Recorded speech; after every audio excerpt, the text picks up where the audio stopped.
Jai Shri Krishna Chaitanya Prabhu Nityananda Shri Advaita Gadadhara Shri Vasari Gaura Bhakta Vrinda Hare Krishna Krishna Krishna Hare Hare Hare Rama Rama Rama Hare Hare.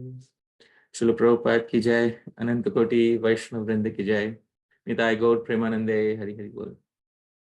Thank you very much, dear devotees, once again for kindly being present here for the third session on Śrī-Caitanya-Śikṣāṣṭakam. I'm very grateful to each and every one of you. Thank you, Dhāmeśvara Mahāprabhu, for kindly hosting this session as well as all the other sessions on Upadeshamritam. And I'm very thankful for your friendship, Prabhu. Thank you for being like-minded. And I'm very grateful for all the efforts that you're putting. And thank you also to Param Karuṇā Prabhu for being the co-host. And thank you to all the wonderful devotees who are kindly present here, who are part of the WhatsApp groups on Śrī-Caitanya-Śikṣāṣṭakam and who are so wonderfully discussing various topics in the Q&A. Dear devotees, we are continuing our discussion on Śrī-Caitanya-Śikṣāṣṭakam. And in the previous session, we have seen a glimpse of the mood which Sri Chaitanya Mahaprabhu is exhibiting while he is speaking Śrī-Caitanya-Śikṣāṣṭakam in Gambhīra. So dear devotees, continuing that, we'll begin our third session. And we'll begin with a introductory verse. As usual, there will be an introductory verse composed for each verse of Śrī-Caitanya-Śikṣāṣṭakam. And then at the conclusion, there will be a concluding verse composed. Dear devotees, here is the introductory verse for the first verse of Śrī-Caitanya-Śikṣāṣṭakam. Śikṣāṣṭakamritabdhau yo majjan majjayati svakan sagaurangas tatastham mam kadabdhau krakshyati swayam. Śikṣāṣṭakamritabdhau yo majjan. While drowning himself, Sri Gauranga simultaneously causes his near and dear ones to drown, majjayati, in the nectar ocean of Śikṣāṣṭakam. Who is that? Sa Gaurangas. That is Sri Gauranga Mahaprabhu who is doing this. He is himself drowning in the ocean of Śrī-Caitanya-Śikṣāṣṭakam and he is causing his near and dear ones to drown too. But tatastham mam, I am a mere bystander waiting on the shore. Kada abdhau krakshyati swayam. When will Sri Gauranga forcibly pull me in that nectar ocean? Dear devotees,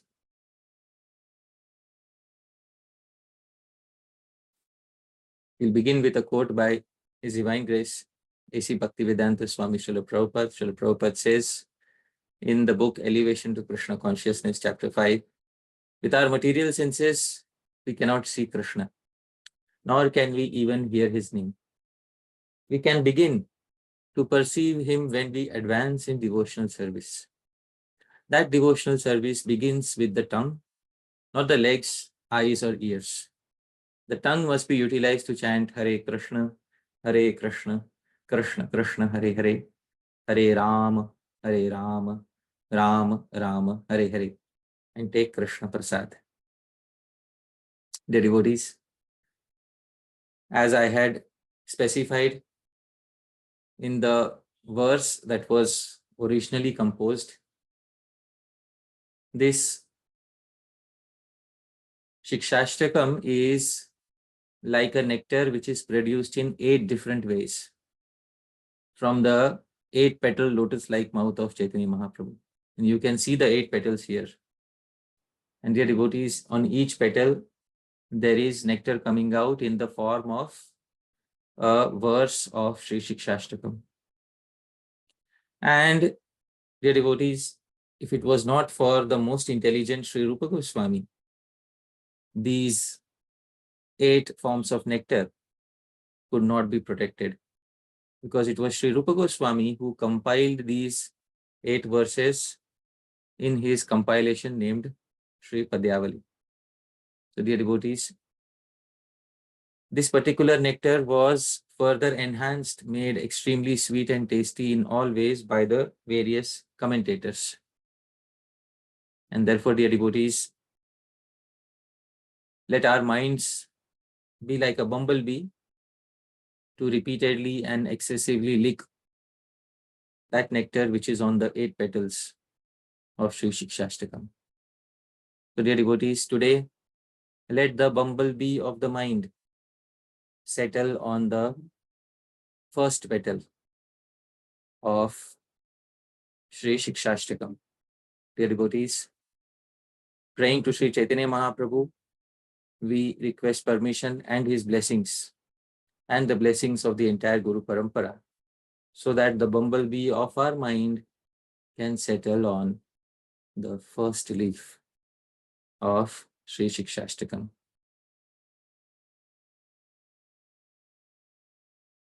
Ceto-darpana-marjanam bhava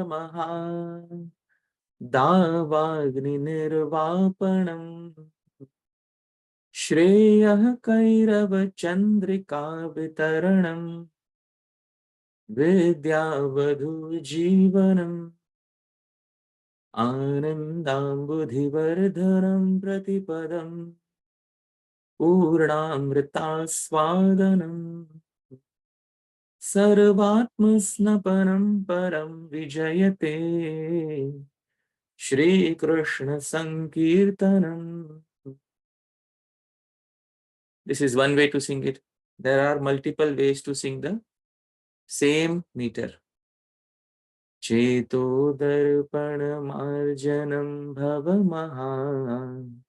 Dāvagni-nirvāpanam Śreyah-kairava-chandrika-vitaranam Vidyavadhu-jivanam Anandam-budhivardhanam pratipadam Purnamrita-swadanam Sarvatma-snapanam param vijayate Shri Krishna Sankirtanam. This, dear devotees, is the first verse of Śrī-Caitanya-Śikṣāṣṭakam. It is found in the Padyavali as the 22nd verse. Dear devotees, the first line or the first quarter of the verse has been laid down in front of you and the syllables have been broken down. You can see here, ceto-darpana-marjanam bhava Dāvagni-nirvāpanam. Dear devotees, there are a total of 19 syllables in every line. And the syllables in red color are guru or long syllables. And those syllables which are not in red color, they are laghu or short syllables. So dear devotees, this combination of guru and laghu, long and short syllables, when there are 19 syllables per line, is known as the meter Shardula Vikriditam. Dear devotees, this meter also has a specialty that you have to compulsorily pause at the 12th syllable. This pause is technically known as yati. So you can take any tune and then you'll have to compulsorily pause on the 12th syllable. For example, ceto-darpana-marjanam bhava.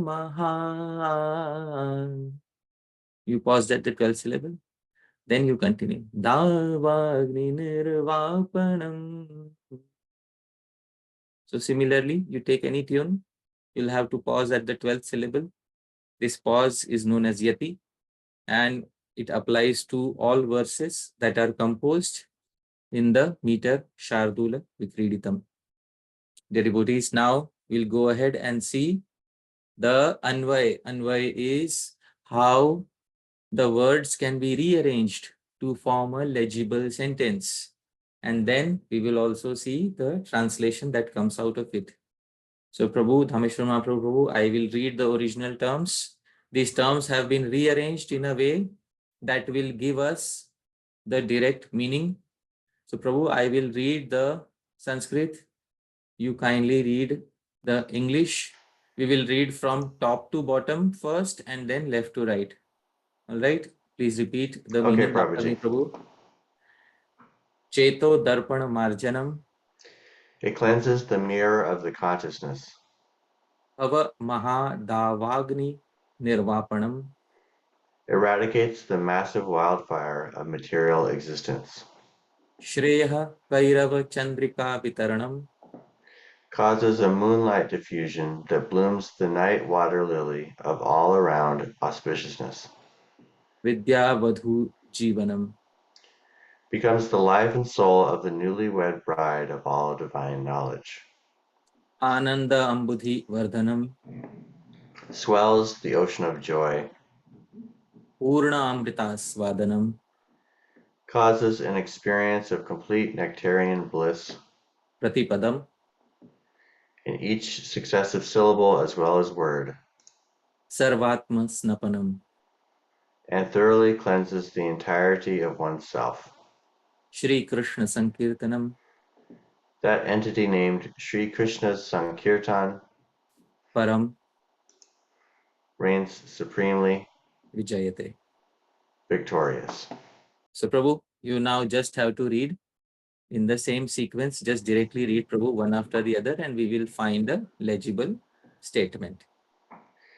It cleanses the mirror of the consciousness, eradicates the massive wildfire of material existence, causes a moonlight diffusion that blooms the night water lily of all around auspiciousness, becomes the life and soul of the newlywed bride of all divine knowledge, swells the ocean of joy, causes an experience of complete nectarian bliss in each successive syllable as well as word, and thoroughly cleanses the entirety of oneself. That entity, Shri Krishna's Sankirtan, named Shri Krishna's Sankirtan, reigns supremely victorious. So this is it. This is the Anvay rearranged in the form of a sentence. So this culture of performing Anvaya is rearranging the terms of the verse in order to give a legible sentence translation. So this is what we have done here. And then all these different terms, the translations have now been laid down in the form of a sentence. So it cleanses the mirror of the consciousness, eradicates the massive wildfire of material existence, causes a moonlight diffusion that blooms the night water lily of all round auspiciousness, becomes the life and soul of the newly wed bride of all divine knowledge, swells the ocean of joy, causes an experience of complete nectarian bliss in each successive syllable as well as word, and thoroughly cleanses the entirety of oneself. That entity named Shri Krishna Sankirtan reigns supremely victorious. So this, dear devotees, is the basic plain vanilla translation of the verse. And dear devotees, now we'll take a look at the existing commentators who have commented upon this verse. Now, we may not be able to take all points from all commentaries, but whichever particular term we are focusing upon, we will take the most important points from these commentators in our presentation, because the commentators often fluff out the verse, but those commentaries are pretty exhaustive. Therefore, we'll take the most essential points which are describing the original terms of the verse. For example, the original term is ceto-darpana-marjanam in the verse. So whenever the commentators are describing that particular term, those particular commentaries, those particular explanations will be given here. And if anything else which is supporting those explanations, that will also be covered here. But dear devotees, first we should get to know who are the existing commentators on Śrī-Caitanya-Śikṣāṣṭakam. The first Sanskrit commentator is Shri Veer Chandra Goswami, the devotees. Just as in Upadeshamritam, we had Shri Radharaman Goswami as the first Sanskrit commentator. Similarly, for Śrī-Caitanya-Śikṣāṣṭakam, the earliest available Sanskrit commentary is by Shri Veer Chandra Goswami. His commentary is on the Padyavali. He appeared around 1800 AD in Madogram. Gram means village, which is today known as Margram, in Birbhum district of West Bengal. His father's name is Shri Kishori Mohan Goswami. His Diksha Guru is the same, and he is initiated in the branch of Shri Nityananda Prabhu. The devotees, his contributions are, there are two contributions from him: the Rasika Rangada commentary on Padyavali and Shabdarth Bodhika commentary on Gopal Champu of Sri Jiva Goswami. Both are Sanskrit commentaries. The devotee is very learned personality, and he is the step brother of Sri Raghunandan Goswami, who was another learned personality from the lineage of Sri Nityananda Prabhu. The devotees, the edition that has been used is in front of us. This edition is in Bangla font, Bangla character, but it is Sanskrit. And I have highlighted the name of the commentator, Nityananda Vamshavatansa, the ornament of the lineage of Nityananda Prabhu, Sri Veer Chandra Goswami. And his commentary's name is Rasika Rangada. What is the meaning of Rasika Rangada? Rasikanam Rangada, the joy giver, Rangada, of the Rasikas, connoisseurs of Bhakti Ras. So he has commented on the entire Padyavali, and since the Śikṣāṣṭakam is found entirely within the Padyavali, therefore we have his Sanskrit commentary on all the verses of Sri Chaitanya Mahaprabhu's Śikṣāṣṭakam.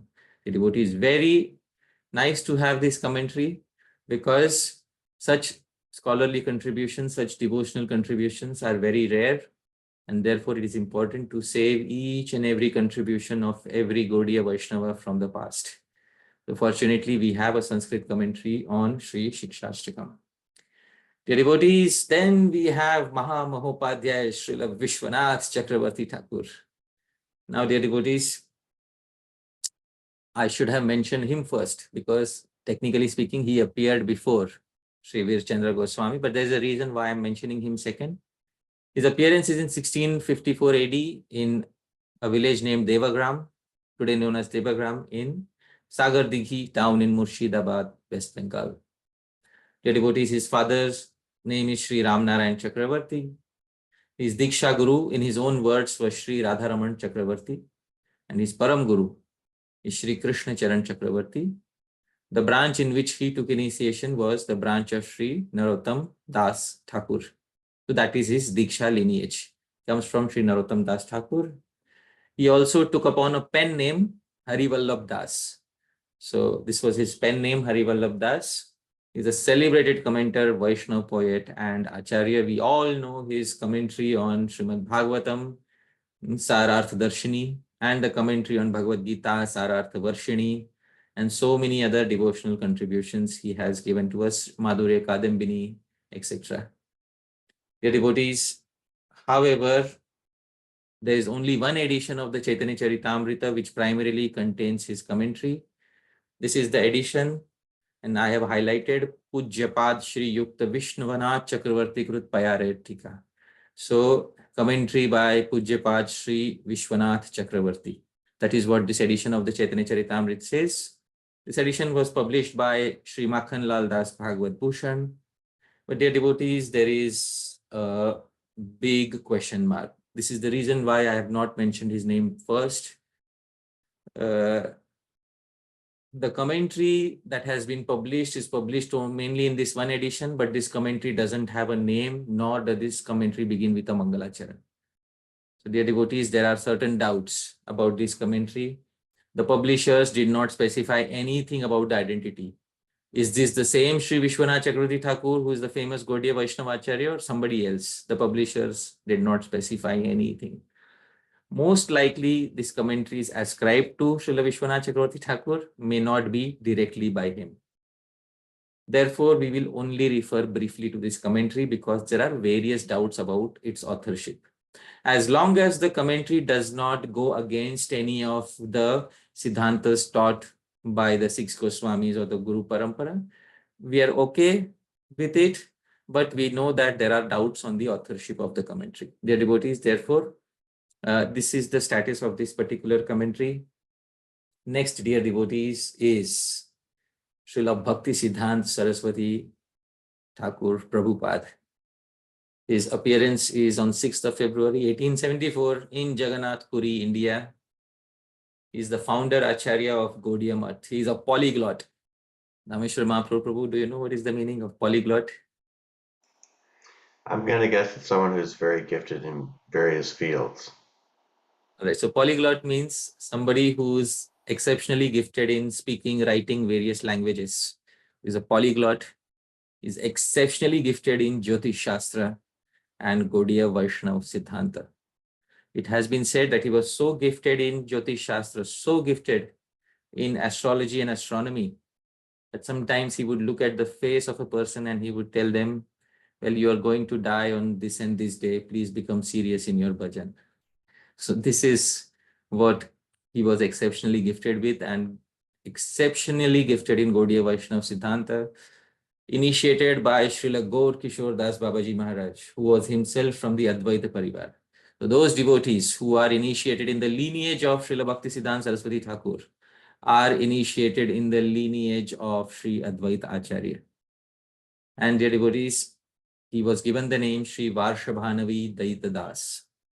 Varshabhanavi means Sri Radha, Daita means the beloved, and Das, the servant of the beloved of Sri Radha. He is the son of Srila Bhaktivinoda Thakur Mahashaya. His commentary on Chaitanya Charitamritam is known as Anubhashya. Anu means Paschadgami, commentary that follows in the footsteps of the original text, Chaitanya Charitamrita. He also has a separate Sanskrit Anuvritti on Śrī-Caitanya-Śikṣāṣṭakam. Dear devotees, these are the editions that are used for his commentary. The first edition is Anubhashya on the left, we can see, but his name is given as Om Vishnupad Shri Srimad Varshabhanavi Daita Das. So his brahmachari name is given. And the second is on the right, Anuvritti by Srimad Bhakti Siddhanta Saraswati Goswami Maharaj. So both editions, the first edition has been published by Gaudiya Mission. The second edition has been published by Shri Kunj Bihari Vidyabhushan. So both editions are in front of us. These are his primary commentaries on Śrī-Caitanya-Śikṣāṣṭakam, from where I have derived the sources. Dear devotees, then there is Shri Utsavananda. Nothing much is known except for the fact that he is a Gaudiya Vaishnava around 1800s or 1900s. Nothing much is known.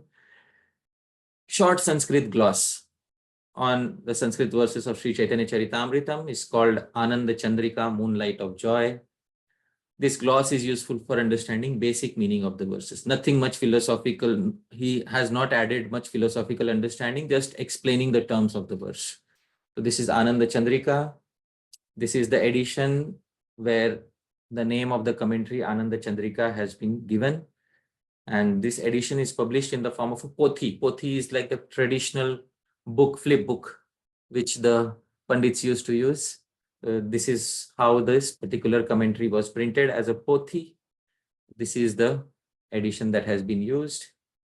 Then, dear devotees, is Sachidananda Srila Bhaktivinoda Thakur Mahashaya. His appearance is on 2nd of September 1838 in Birnagar, West Bengal. His parents' name is Sri Ananda Chandra Datta and Srimati Jagan Mohini Devi. These are the name of his parents. His Diksha Guru was Sri Bipin Bihari Goswami from the lineage of Jahanava Mata. His Shiksha Guru is Sri Jagannath Das Babaji, is grand disciple of Srila Baladev Vidyabhushan. So these are his connections to Diksha and Shiksha. Dear devotees, his Bengali commentary on Chaitanya Charitamritam is known as Amrita Pravaha Bhashya, which means the commentary replete with the flow of nectar. Then there are two other commentaries, Gitavali and Sanmodan Bhashya. So dear devotees, this is Amrita Pravaha Bhashya in the same edition that have published Anubhashya of Srila Bhakti Siddhanta Saraswati Thakur. Then, dear devotees, there is His Divine Grace Srila Abhay Charana Ravinda Bhakti Vedanta Swami Prabhupada. His appearance is on 1st of September 1896 in Calcutta, today known as Kolkata. His parents, Shri Gaur Mohan Devi and Srimati Rajini Devi. His Diksha Guru is Srila Bhakti Siddhanta Saraswati Thakur Prabhupada, and he considered Shri Bhakti Rakshak Sridhar Maharaj, his god brother, as his Shiksha Guru. In a letter to a disciple, he said, I can refer you to one who is most highly competent of all my god brothers. This is Bhakti Rakshak Sridhar Maharaj, whom I consider to be even my Shiksha Guru. Dear devotees, by his own statements, he considered his god brother to be one of his Shiksha Gurus. His English purports on Chaitanya Charitamritam have been published by the BBT, Bhaktivedanta Book Trust, and he is the founder Acharya of the International Society for Krishna Consciousness, ISKCON. Dear devotees, this is the edition from which his commentary has been taken. Then, dear devotees, there is also a commentary by his god brother Srila Bhakti Rakshak Sridhar Dev Goswami Maharaj, whose appearance date is 10th of October 1895 in Burdwan, West Bengal. His Diksha Guru is Srila Bhakti Siddhanta Saraswati Thakur Prabhupada. He is founder of Śrī Caitanya-Śikṣāṣṭakam Math, and he has lived a life full of dedication to his Guru Janas. Expert in Sanskrit compositions, composed many verses of glorification for his Guru Janas, and very expert in understanding the essence of the Shastras. Srila Prabhupada, the founder of ISKCON, considered him a very dear friend and also a senior in many ways. And dear devotees, he also considered Srila Prabhupada as a very dear friend and consulted Srila Prabhupada on many occasions. His Bengali commentary on Śrī-Caitanya-Śikṣāṣṭakam is known as Amrita Prabha, Rays of Nectar, and this is the edition from which it has been taken. Dear devotees, then there is another god brother, Sri Bhaktivedanta Vaman Goswami Maharaj. His appearance date is not known. He appeared in Bangladesh. His Diksha Guru is Srila Bhakti Siddhanta Saraswati Thakur Prabhupada. He surrendered at the age of 7. As a child, he surrendered to Srila Bhakti Siddhanta Saraswati Thakur, and he was subsequently given the name Sajjan Sevak Brahmachari. He is gifted with an exceptional photographic memory. He had memorized thousands and thousands of verses and could quote them very easily, flawlessly could quote these verses. Dear devotees, he was exceptionally gifted. His Bengali commentary on Chaitanya Charitamritam is known as Amrita Anukanika, a small particle of nectar. So he has a commentary on the Chaitanya Charitamritam. Dear devotees, besides these commentators, then there are other Gaudiya Vaishnava commentators. Sri Radha Govindanath, he has the titles Paravidyacharya, Vidya Vachaspati, Bhagavad Bhushan. These are his titles, very learned personality. Appearance is 3rd of February 1878 in a village named Vasuduhita in Bangladesh. The devotees, his parents are Sri Chandramani Nath and Srimati Vraja Sundari Devi. His Diksha Guru is Sri Radha Govinda Sharma Adhikari from the Nityanand Parivar. His Bengali commentary on the entire Chaitanya Charitamrita, the very learned scholarly commentary, Gaur Kripa Tarangini, the flowing river of Gauranga's mercy. The devotees, finally, this is the edition where his name is also mentioned, Sri Chaitanya Charitamritam. Finally, we also have Sri Kanupriya Goswami, who is another celebrated Gaudiya Vaishnava. His appearance is in Kartik of 1891 AD in Calcutta. His parents, his father is Sri Surendranath Goswami, is also his Diksha Guru. His lineage is from Sri Sadashiv Kaviraj, who was an associate of Sri Chaitanya Mahāprabhu. His Bengali commentary on Śrī-Caitanya-Śikṣāṣṭakam was published in his composition named Shri Nam Chintamani. So this is Shri Nam Chintamani, and in this he has commented upon Shri Śrī-Caitanya-Śikṣāṣṭakam. Now, dear devotees, there are some things to note, because there are so many commentators. Whom are we going to accept and whom are we not going to accept? A certain a question arises within the mind. So whom should we accept as a bona fide commentator? Whom should we not accept as a bona fide commentator? We should know a few things about dealing with multiple commentaries. First and foremost, all these commentators are in the family of Sri Chaitanya Mahaprabhu. All of them are initiated in a bona fide lineage coming from Sri Chaitanya Mahaprabhu. First thing we should know. Secondly, due credit is being given to each commentator. I don't want to hide the sources. and this should not be taken as a promotion of their personality, lineage, or institution. The only reason why their names are being mentioned is so that due credit should be given on the principle of honesty. Their devotees, all these commentators, none of them are physically present today in the world. All of them have left this world. So it should not be taken as a promotion of their personality or their lineage or their institutions. On some points, these commentators may have differences of opinion, just as various commentators are supposed to have. But all of them bring fresh perspectives to Śrī-Caitanya-Śikṣāṣṭakam, and therefore they are worthy of respect.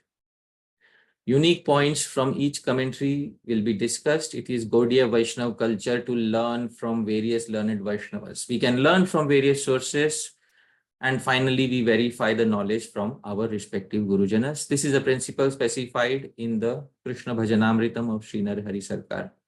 It is Gaudiya Vaishnava culture to take various learned Vaishnavas' opinions and then sit down and discuss those opinions. This is what we call studying from various angles. This culture was established in Gaudiya Vaishnavism from the very beginning. Sri Sanatana Goswami has established this culture in his very life. In the Chaitanya Charitamritam, it is described how Sri Sanatana Goswami would study the Bhagavatam. Bhatta Acharya Pandit Vishatrishalaya Bhagavat Vichara Kare Sabhat Vasiya. Dhāmeśvara Mahāprabhu, kindly read the translation. Sri Sanatana Goswami used to discuss Srimad Bhagavatam in an assembly of 20 or 30 learned Brahmana scholars. So dear devotees, Sri Sanatana Goswami also would take various learned Vaishnavas, Brahmanas, and discuss Srimad Bhagavatam. This is Gaudiya Vaishnava culture. Finally, after hearing the various opinions, we remain faithful to our respective Guru Parampara, and we accept points from each commentator that are favorable for our bhajan. This is the mood with which the various commentators and their commentaries have been presented. Dear devotees, besides the existing commentaries, there is also a need for giving new realizations, because this is the clear message that the Parampara has given us.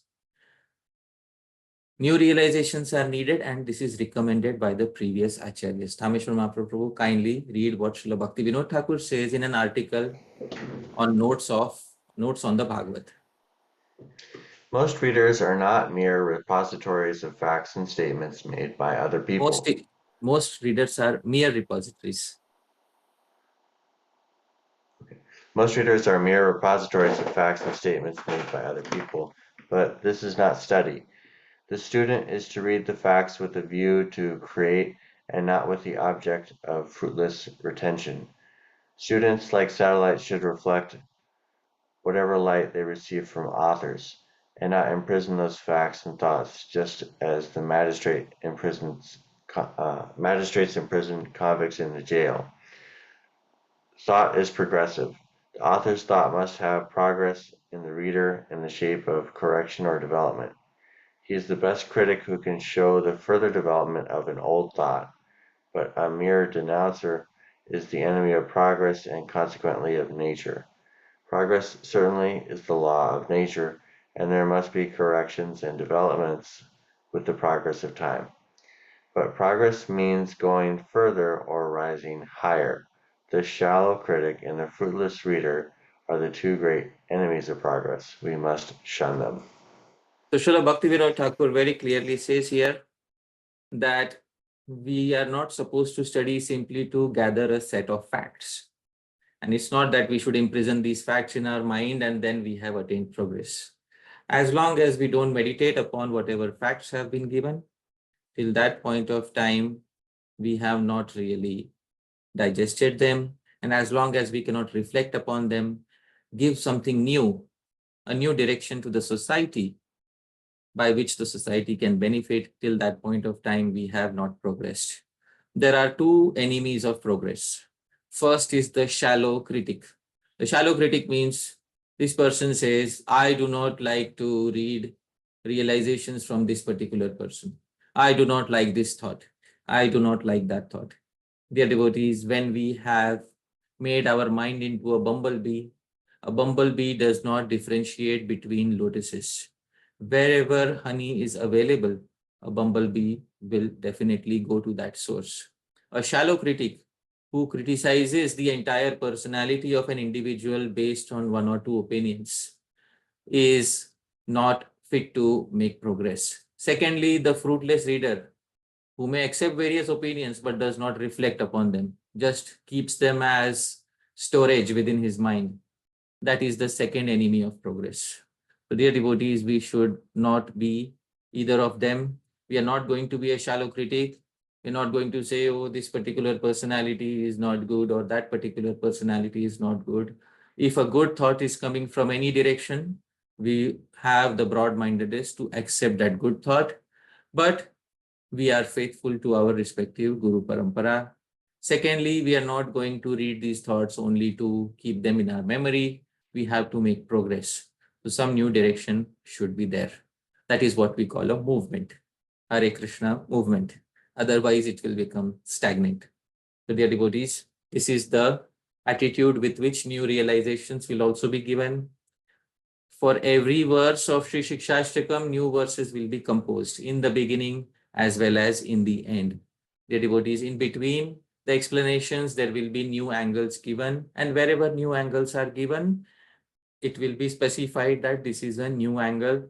Just as in the Upadeshamritam series, we did not restrict ourselves only to the existing commentators. We delved into the verses in a much deeper way and brought out many new angles of Shri Upadeshamritam. Similar approach is also being taken here. We are not going to be satisfied with the existing commentaries, although there are so many commentaries this time. But we are also going to explore newer angles of Śrī-Caitanya-Śikṣāṣṭakam. Dear devotees, let's begin understanding the first term of the verse. The first term is ceto-darpana-marjanam. This is the first adjective of Shri Krishna Sankirtanam. What does Shri Krishna Sankirtanam do? It cleanses the mirror of the consciousness. Dear devotees, this is the mirror which is now unclean. It is dirty due to deposit of dust, etc. upon it. Ceto-darpana-marjanam, Sankirtan cleanses the mirror.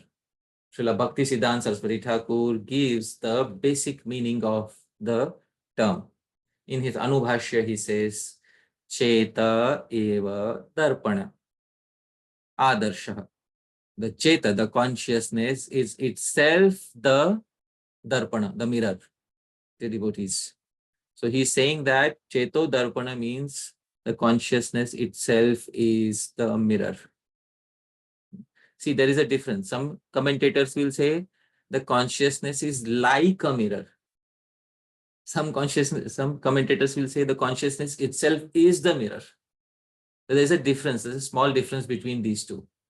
So some commentators will say the consciousness is like a mirror. This is known as a figure of speech known as upama, which is simile. And then some commentators will say that the consciousness is directly a mirror. So directly a mirror, it is known as rupaka, is another figure of speech. For example, somebody may say your face is like the moon. And somebody else may say your face is the moon. So there is a small difference between these two statements. So he says Cheta eva darpana adarshas. The consciousness Cheta is itself the mirror, darpana. And tasya marjanam malinyasya apakaranam. The removal of this dirt, marjanam, happens due to the Shri Krishna Sankirtan. So ceto-darpana-marjanam is an adjective of Shri Krishna Sankirtan. So Shri Krishna Sankirtanam is that which causes the removal of dirt of the mirror, that is the consciousness. This is the basic Sanskrit meaning of ceto-darpana-marjanam. As I said, there is another short commentary known as Ananda Chandrika, where the commentator Sri Utsavanand says, Shri Krishna Sankirtanam, Rama Krishna Govinda iti namocharanam, param sarvotkarsham vijayate. Shri Krishna Sankirtanam, what is it? It is the ucharanam, utterance of names such as Rama, Krishna, Govinda. So Param Vijayate, it reigns. Vijayate, supreme. Param Vijayate, it reigns supreme. It says Katham Bhutam Kirtanam. What is the nature of this Kirtan? So first characteristic is ceto-darpana-marjanam. So what is that? Chitta Rupa Darpanasya Mala Apakarshan. It is the remover of the dirt of the mirror-like consciousness. See, here he's saying mirror-like consciousness. So consciousness is like a mirror. Whereas Sri Bhaktisiddhanta Saraswati Thakur says the consciousness is directly a mirror. Sometimes to show extreme similarity, you can just say the consciousness is a mirror, directly a mirror. And sometimes you can say it is like a mirror. So this is Ananda Chandrika. Dear devotees, Srila Bhaktisiddhanta Saraswati Thakur has written another commentary, Anuvritti, where he goes in detail on this term. So he says, Sri Krishna Sankirtanam Jivana Malinya Sampriktasya Chittamukurasya Parimarjanakaram. Sri Krishna Sankirtan is the cleanser of the dusty mirror-like consciousness of the living entities. He gives three reasons, three types of dust. Isha Vaimukya Rupo, Anya Bilasha, Phala Bhoga, Phala Tyagas Chaitat Trividhai, Prakrita Malinyair, Baddha Jivanam Chittam Samavrittam Bhavati. The consciousness of the living entities is covered by three types of material dust. What are the three types? First, Anya Bilasha, desires other than service to the Lord. Second, which is Phala Bhoga, fruitive activities. Third, Phala Tyagas, dry renunciation. This is the same as Anya Bilashita Shunyam Jnana Karmadi Anavritam. What is there in Bhakti Rasamrita Sindhu? These are the three factors. And he says, Tadrisha Chitta Darpanasya Parimarjane Shri Krishna Sankirtanam Eva Pradhanatama Yantramasti. Shri Krishna Sankirtanam is the chief instrument to cleanse such a dusty mirror-like consciousness. Dear devotees, Srila Bhakti Vinod Thakur also explains. Kintu, although the mirror is dirty, however, when bhakti, born out of the essence of Ladini Shakti, begins, then after performing Shravan, Shri Krishna Sankirtan naturally appears and removes all dirt caused by beginningless avidya, beginningless ignorance. So Srila Bhakti Vinod Thakur says that Krishna Sankirtanam happens after Shravanam. First comes Shravanam, then comes Kirtanam. Because we cannot describe the glories of Shri Krishna unless we have heard from an existing devotee. The first comes Shravanam, then comes Kirtanam. And then it removes the dirt caused by avidya, ignorance, which is beginningless. Then in a state of purified consciousness, the living entity sees five factors. Ishvara, which is the Lord, Jiva, itself, Prakriti, material nature, Kala, time factor, and Karma, in their original forms on the mirror of consciousness. So just as Vyasadeva, when he began writing Srimad Bhagavatam, he touched the waters of the Saraswati, and in a cleansed consciousness, he saw Ishvara, Prakriti, Jiva, Kala, Karma. Similarly, by Shri Krishna Sankirtanam, one attains Samadhi, similar to the Samadhi of Sri Vyasadeva. And in the mirror of the consciousness, one is able to see the five factors, Ishvara, Jiva, Prakriti, Kala, and Karma. This is the essence of the term ceto-darpana-marjanam. And dear devotees, besides that, the Jiva is also able to see one's own self in that reflection of the mirror. So this is the sum and substance of what Srila Bhakti Vinod Thakur says. Dear devotees, then we go to the Sanskrit commentary of Sri Veerachandra Goswami. Now he gives a very important point about ceto-darpana-marjanam. In his commentary, he says, Atha jat ruchina. Dear devotees, there are 7 adjectives given in this verse. Ceto-darpana-marjanam, bhava mahadavagni nirvapanam, all the way up to anandam buddhivardhanam, purnamrita swadanam, complete taste of nectar, and drowning in an ocean of bliss. All of this happens for whom? For those who have developed ruchi, genuine taste. The devotees, the verse is for those, is applicable to those who have developed the stage of ruchi, or genuine taste on the path of Krishna Bhakti. Because the sadhaka or the practitioner begins with Shraddha, Adau Shraddha. On the stage of Shraddha, the practitioner cannot get Purna Amrita Aswadanam, cannot get the taste of the complete nectar. But for those who are Jata Ruchinam, for those in whom genuine taste on the path of Raganuga Bhakti has arisen, for them this verse is fully applicable. But for those who are simply beginning the process of bhakti, for them ceto-darpana-marjanam is applicable. For them bhava mahadavagni nirvapanam is applicable. But for the rest of the adjectives are for those who have attained higher stages. So this should be noted. The entire verse cannot be applicable to a newcomer on the path. So he says, Atha jataruchinam Shri Krishna namocharanasya sarva sukhadatritaya Mahatmyam likhati. The glories of uttering Shri Krishna's names are described in this verse by mentioning how these names bestow all happiness for those individuals who have developed ruchi, genuine taste. Now, who has composed this verse? So, Kali Yuga Pavan Avatar, Shri Bhagavat Gaur Chandra Kritapadyena. This verse has been composed by the incarnation of Bhagavan named Gaur Chandra, who is Kali Yuga Pavana, who is the purifier of Kali Yuga. The devotees Cheta iti. The verse begins with the term ceto-darpana-marjanam. Previously, in ancient times, there used to be manuscripts. So there was limited space. So they would indicate that a particular commentary on a particular verse is beginning by giving the first term of that verse. So here also he says cheta iti. Ceto-darpana-marjanam. The first term is cheta iti. So there you can understand that this is the commentary beginning on ceto-darpana-marjanam. Nowadays, we have a lot of paper and we can give good spacing. We can separate the verse and the commentary. Previously, on manuscript paper, such liberty was not there. They had limited space. So they would indicate by giving the first term of the verse, Cheta iti. Now the commentary on ceto-darpana-marjanam begins. In some manuscripts, the verses would be separate and the commentaries would be separate. So if you are looking through the commentary, how will you find out which verse is the commentary speaking about? So the first verse of the term of the first term of the verse will be given. So this is how it was in the manuscripts. Now we have printed editions, but still this is how they used to identify in the past. Now let's begin understanding the term ceto-darpana-marjanam. But before that, all these ceto-darpana-marjanam, bhava mahadavagni nirvapanam, they are adjectives of Shri Krishna Sankirtanam. So he first described Shri Krishna Sankirtanam.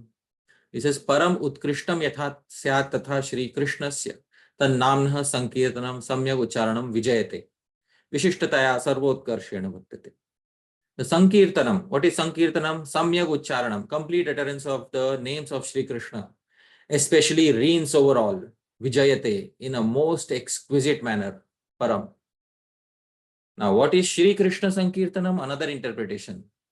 I had given one of this interpretation last time. The Sankirtanam of Krishna equipped with Shri Krishna Sankirtanam, that is equipped with the Swarup Shakti named Radha. And so Shri Krishna Sankirtanam is Krishna's Kirtan equipped with Shri Radha's Kirtan. Hence, such Sankirtanam is Param, topmost. And Vijayate, it reigns over all. So this is a wonderful understanding given by Shri Veerchandra Goswami. Dear devotees, Tat Katham Bhutam. What is the nature of Shri Krishna Sankirtanam? Cheta ityadi. So the first characteristic is ceto-darpana-marjanam. So how does he describe? Cheta eva darpanam. Consciousness is directly a mirror. It's not like a mirror. Consciousness is directly a mirror. And why is it a mirror? Bhagavan Murti Pratibimba Darshakatvat, because it is able to show a reflection of Bhagavan's form in it. The devotees, who is closest to the heart? So the closest entity to the heart, the consciousness, is Bhagavan. So if the consciousness is a mirror, naturally the entity closest to the mirror will be reflected naturally within it. Bhagavan is naturally reflected within that particular mirror. So this was dirty. Avidya samsargena malinam. It was dirty due to contact with avidya, beginningless ignorance. But Sankirtanam cleanses it. Marjanam. So by this adjective, Shri Krishna Sankirtanam is compared to purifying water. Puta jala upamam. So Shri Krishna Sankirtanam gets its first comparison. It is like the purifying water that you splash on the dirty mirror of the consciousness. So this is, Sankirtan is like the pure water of the Ganga that you can use to splash the dirty mirror of the consciousness. Dear devotees, Puta Jala Upamam. It is comparable to purifying water of the Ganga. This is the explanation given by Sri Veerachandra Goswami. Now, dear devotees, Sri Radha Govindanath in his commentary goes to a great extent to explain what is ceto-darpana-marjanam. He says, Sri Krishna Sankirtan is like cleansing the mirror of our consciousness. Here, the consciousness of the jiva is compared to a mirror. If a mirror is contaminated by dust, etc., then it is cleansed by using a clean cloth. This clean cloth is known as marjanam, cleanser. Dear devotees, so another meaning of ceto-darpana-marjanam is that it is the clean cloth. It is a cloth which is used to clean the mirror of the heart. Thus, the consciousness of the jiva is contaminated, and Shri Krishna Sankirtan is like a clean cloth. By repeatedly cleansing the mirror of the consciousness with the clean cloth of Sankirtan, the mirror will become clean. This is the meaning of ceto-darpana-marjanam. So here, ceto-darpana-marjanam is compared to a cleansing cloth which can clean the mirror, dusty mirror of the consciousness. Dear devotees, then he asks a question. What is the point of comparing the consciousness of the living entity to a mirror? Why did the verse compare the cheta, the consciousness of the living entity, to a mirror? He answers by saying, the point is that if a mirror is fully cleansed, it completely reflects any object near it. And if a mirror is dirty, then it cannot reflect anything. To the degree that the mirror is cleansed using a cloth, to that degree one is able to perceive objects near the mirror correctly. Finally, he says, however, he asks a question, Dhāmeśvara Mahāprabhu, which object or entity is nearest to the mirror of the consciousness? Please tell us. The person looking in the mirror. Right? But if the mirror is the heart, which personality is closest to the mirror of the heart? The Paramatma. Paramatma. Or in case of devotees, Shri Krishna, as well as his entire abode, are all pervasive. They are the closest entities to the heart. They're within the heart. What to speak of close? They're within the heart, they're outside the heart. So they are the closest entities to the heart and consciousness of the jiva. So if the mirror of the consciousness is cleansed, then without a doubt, he says, Shri Krishna, his abode and all his pastimes will certainly reflect clearly in such a cleansed consciousness. Therefore, ceto-darpana-marjanam, Sankirtan is like the cleansing cloth. Shri Veerachandra Goswami had compared it to a water, purificatory water. You can also throw water on a mirror and cleanse it. You can also use a cloth and cleanse it. So any cleaning entity can be known as marjanam. Dear devotees, but then he asks another doubt. If the mirror of the consciousness is cleansed, then just as Shri Krishna or his abode will become visible, similarly material tendencies will also become clearly visible in the mirror. Isn't it so? So just as Krishna will become visible, similarly material tendencies will also become visible in the mirror. So then the effect of cleansing will be that the material tendencies will become more prominent within the heart. So then he answers this doubt by saying, no, this is not the case. The closest entity to the consciousness is Shri Krishna. No material entity is as close to the consciousness as Shri Krishna. A mirror reflects the closest entity to the best degree. And all other material entities are blocked by Shri Krishna's all-pervasive reflection. And thus, when any particular entity completely blocks the mirror, Dhāmeśvara Mahāprabhu, can any other entity make its presence felt in the mirror? There's no room, Prabhuji. There's no room. Therefore, no other material tendency can get reflected in the cleansed mirror of such a consciousness where Shri Krishna has become all-pervasive. what he's indicating here is once samadhi has been attained, then only Shri Krishna remains within the consciousness, his abode remains within the consciousness, his pastimes, his associates remain within the consciousness, nothing else remains. So there is no point of any other material tendency reflecting itself in such a consciousness. Wonderful point. Then he says, why does the mirror become dirty?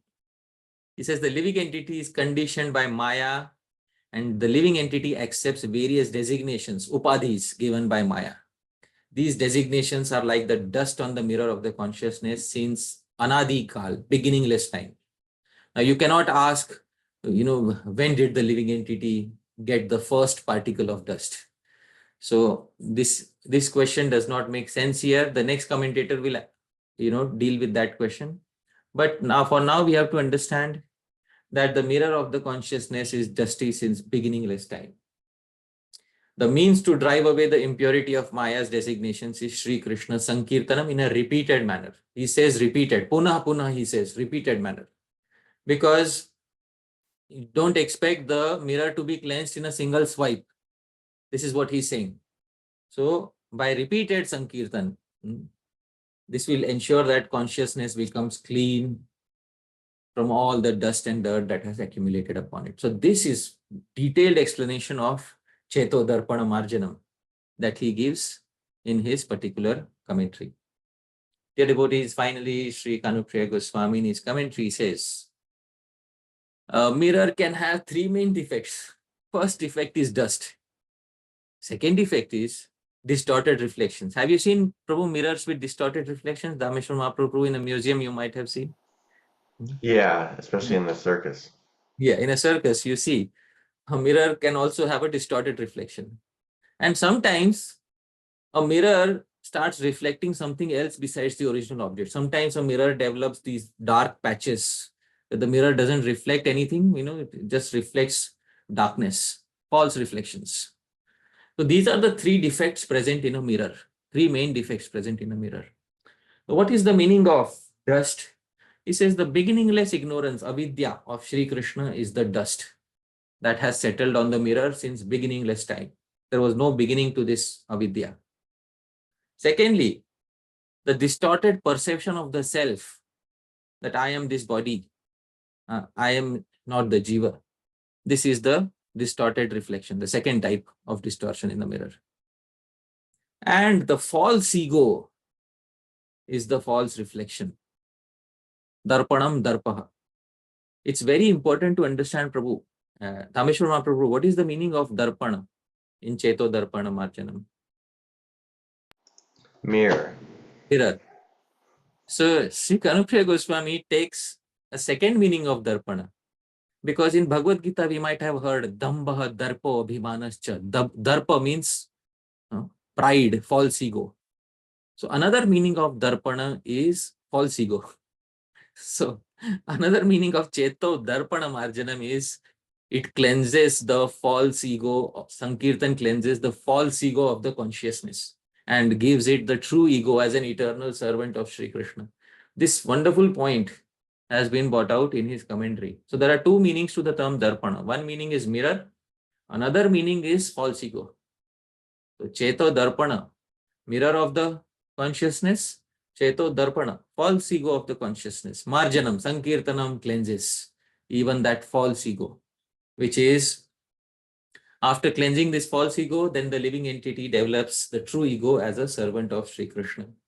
The Shri Krishna Sankirtanam removes all defects of the mirror of consciousness.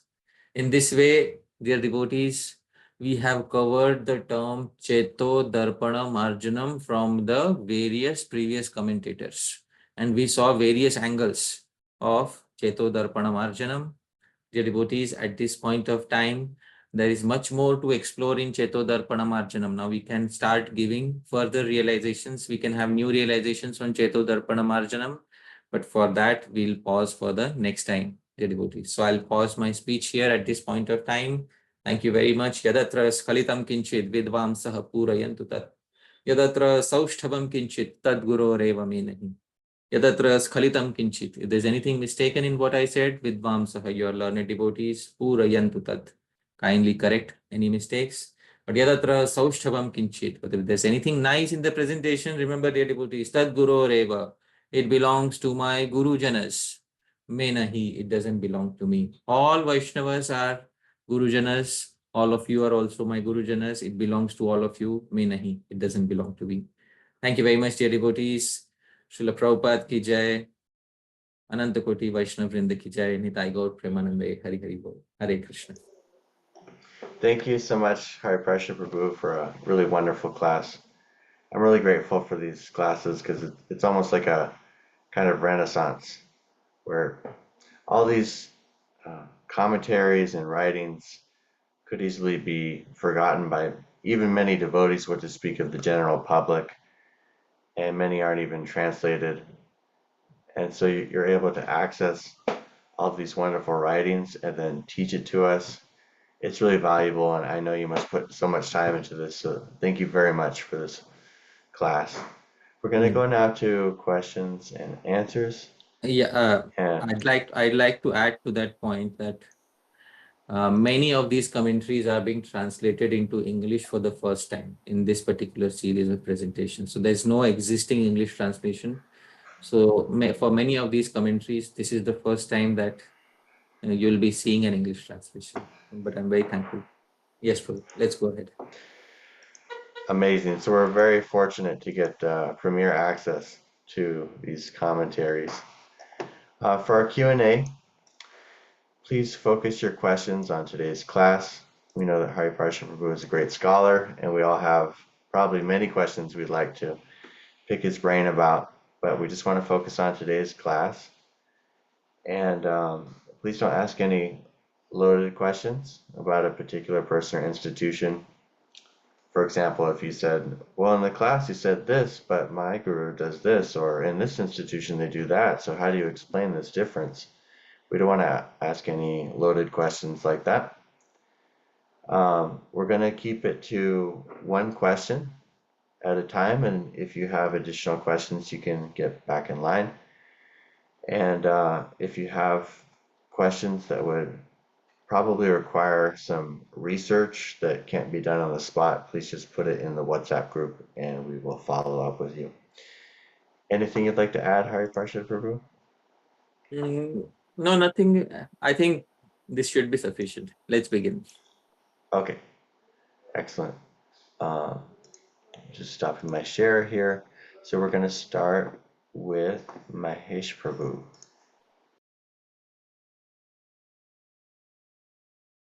Hare Krishna, Dhanatram Prabhuji. Thank you very much, Prabhuji, for this beautiful class. Prabhuji, I had a question that here Cheto is related to consciousness and like mirror and everything. So Prabhuji, this Chitta or this Cheto, is it the Chitta also, like somewhere we hear that the subtle body, this mind, intelligence, ego, what is actually is this consciousness, Prabhuji? Like it is a symptom of the soul as we have heard, but when we try to go deep into, like some people say it's an antahakaran. So could you relate something if it's possible? All right. So like the mind. Yes. Right. So basically, Chitta is, Antahakarana Bhed. Basically, it's Mana, Buddhi, Ahankara, Chittam, Karanam, Antaram. So, Mana, Buddhi, and Ahankar, mind, intelligence, false ego, they don't function independently. They function as, you don't perceive them distinctly. They often function in coordination with each other. And this coordination you call as chitta, basically you call as consciousness. So one of the meanings of chitta is, the function of mind, intelligence, and ego in coordination with each other. So that is the answer to the query. Dhāmeśvara Mahāprabhu, I think we should keep him unmuted in case he's, Mahesh Prabhu. I'll do that now. Yeah. I hope, Mahesh Prabhu, that... Yes. Yes, right. Prabhuji. Thank you. Yes. Thank you. Yes. Thank you, Prabhuji. Next we have Madhav and Shreya. Hare Krishna, Prabhuji, Dhamma Pranam, Prabhuji. Thank you so much for this Sectarian class. It was so wonderful. Like we got to know so much which we would have never had access to otherwise. Thank you so much for this. So Prabhuji, you had mentioned that when like in the commentary of Shri Radha Govindnath Maharaj, so you mentioned that the mirror reflects only the closest entity which is there, and the entities which are at the back or further from the mirror, they get blocked out by the entity which is closest to the mirror. So does this imply anartha nivritti, that once the image of Krishna or the presence of Krishna is reflected in the mirror, so all the anarthas automatically go away? Is that what is implied by this? All right. So what is implied is that when a mirror is fully cleansed, which means when the stage of prema has been attained, at that point of time, you will see Krishna to the maximum degree of clarity. And he also said, to the degree that it is cleansed, to that degree you will see Krishna clearer. So at the stage of anartha nivritti, nishtha, ruchi, all these stages, you will keep seeing Shri Krishna in a more clearer fashion. And since Shri Krishna is all pervasive within the heart, therefore, a clear perception of the presence of Shri Krishna blocks out the presence of other objects being material desires. So it's like Shri Krishna's presence is gradually growing with the cleansing of the mirror. That is what is happening here. So the more you cleanse it with Shri Krishna Sankirtana, the more Shri Krishna takes over the mirror of the consciousness. And the more Shri Krishna takes over the mirror of the consciousness, the lesser is the effect of the other material desires. On the stage of prema, Shri Krishna has fully taken over the consciousness. Therefore, there is no space remaining for any material desire. On the stage of anartha nivritti, bhava, also some material desires remain. It is specified in Bhakti Rasamrita Sindhu by Sri Rupa Goswami that in Bhakti Rasamrita Sindhu, Sri Rupa Goswami says that Vishayeshu Garishtopi Raga Prayo Viliyate, that Prayah Viliyate, even on the stage of Nishtha, Ruchi, Bhav, etc., material attachments are almost destroyed. Why not fully destroyed? So they are not fully destroyed because the commentator, Sri Vishwanath Chakravarti Thakur, says that they are fully destroyed only on the stage of prema. I am specifying the verse here. I am sharing my screen so that we can have a look at the reference from Sri Bhakti Rasamrita Sindhu. It says, Ruchi mudvahastastatra janasya bhajane hare vishayeshu garishtopi ragah prayo viliyate. Prayo viliyate. On the stage of Ruchi, prayah viliyate, which means almost all attachments are destroyed. Why not completely? So Srila Vishwanath Chakravarti Thakur says in the commentary, he says, Prayo viliyate iti bhaktau praveshanantaram vishaya kinchid raga satvepi na doshaha. Means even after entering into bhakti, if you have some material attachments remaining for some time, it is not a fault. It's not that you're supposed to be fully clean on day one. Bhakte paripakat, when bhakti will be fully mature, tadapi samasthena yasyati iti bhava, then material attachments will fully go away. This is the bhava, this is the meaning. So to the degree that the cleansing happens, to that degree, consciousness will be clarified. All right. This is the answer to your query. Thank you. Next we have Anusha Mataji. Hare Krishna Prabhuji, Dandavat Pranams. Thank you so much for the feast on the commentaries pertaining to today's verse. My doubt is with respect to the application part, with respect to Bhakti Vinod Thakur's commentary. So we had discussed that ruchi is a genuine taste. So and you had also said that it does not apply for the newcomers. So as a take home, when I apply this, so does that mean that in my sadhana cart as a neophyte devotee, I should allocate maximum time or proportion to Shravanam, which will directly lead me to developing a taste for Kirtanam in the future? Is Shravanam a means for Kirtanam? Can we interpret it that way? And what is the dust that you had referred to? Does it refer to lust by any means? What is the Right. dust that accumulates in the mirror of our mind? Last or previous vasanas? Please, could you clarify, Prabhu? All right. So there are two questions here. The first question is when Srila Bhaktivinoda Thakur says Shravan should be performed first and then Kirtan should be performed. Basically, he is referring to the same thing that a new devotee who has no idea of what Kirtan or Sankirtan is should first get a proper idea of Kirtan as well as Sankirtan from an existing devotee who is well versed in all the concepts. On day one, a devotee cannot begin Shri Krishna Sankirtanam. One meaning of Sankirtanam is Samyak Kirtanam, complete Kirtan. On day one, a devotee cannot begin that. The reason is because the devotee doesn't know about the concept of Sankirtan.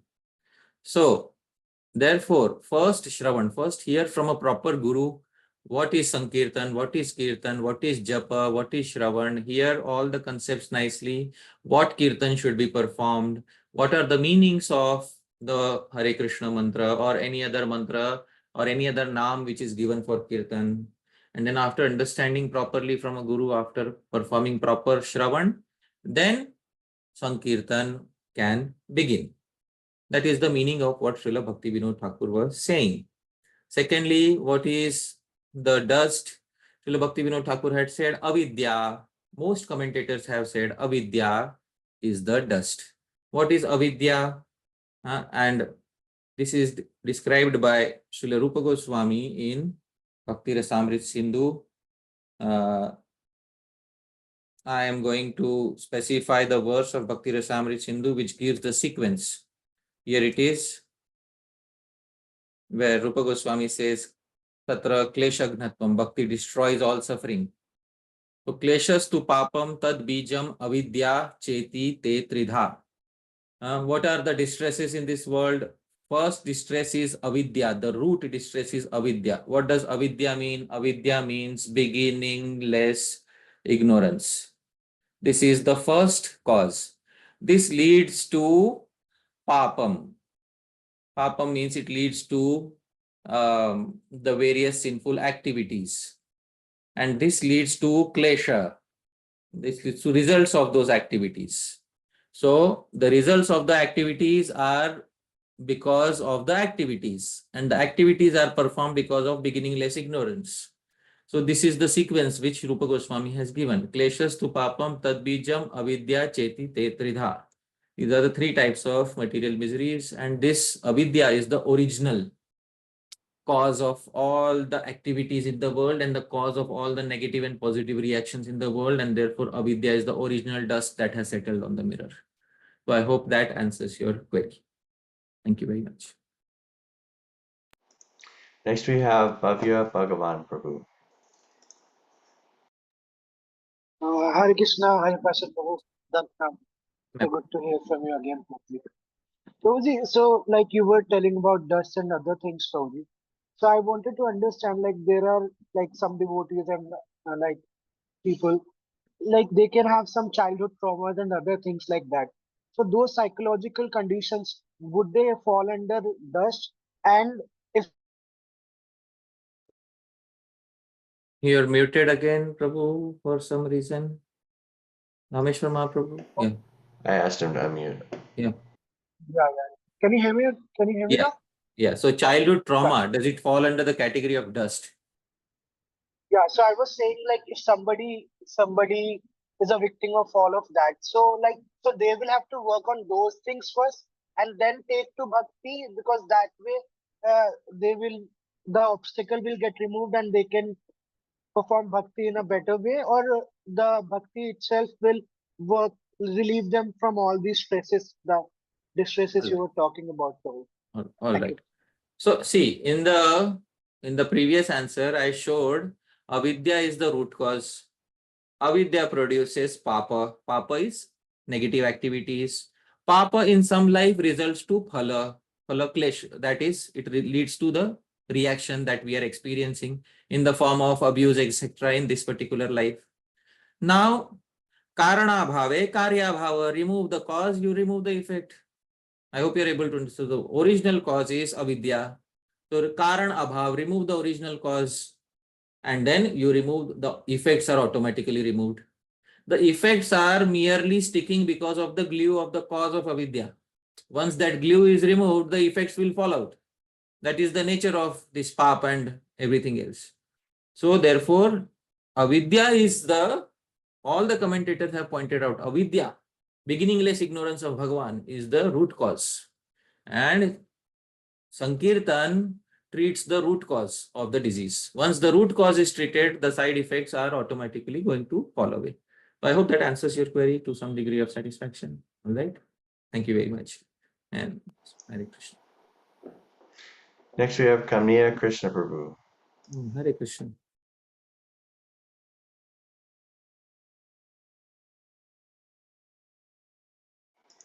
You're still muted.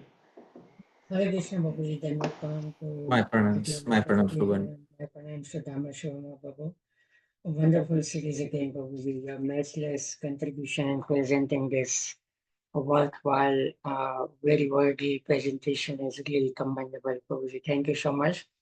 So coming to the question, Babuji, in the initial slides, you mentioned about 3 types of material dust.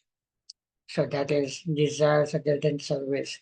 And the third one was Babuji, dry renunciation. So that how that dry renunciation is fitting with that respect to the material dust. All right. So how?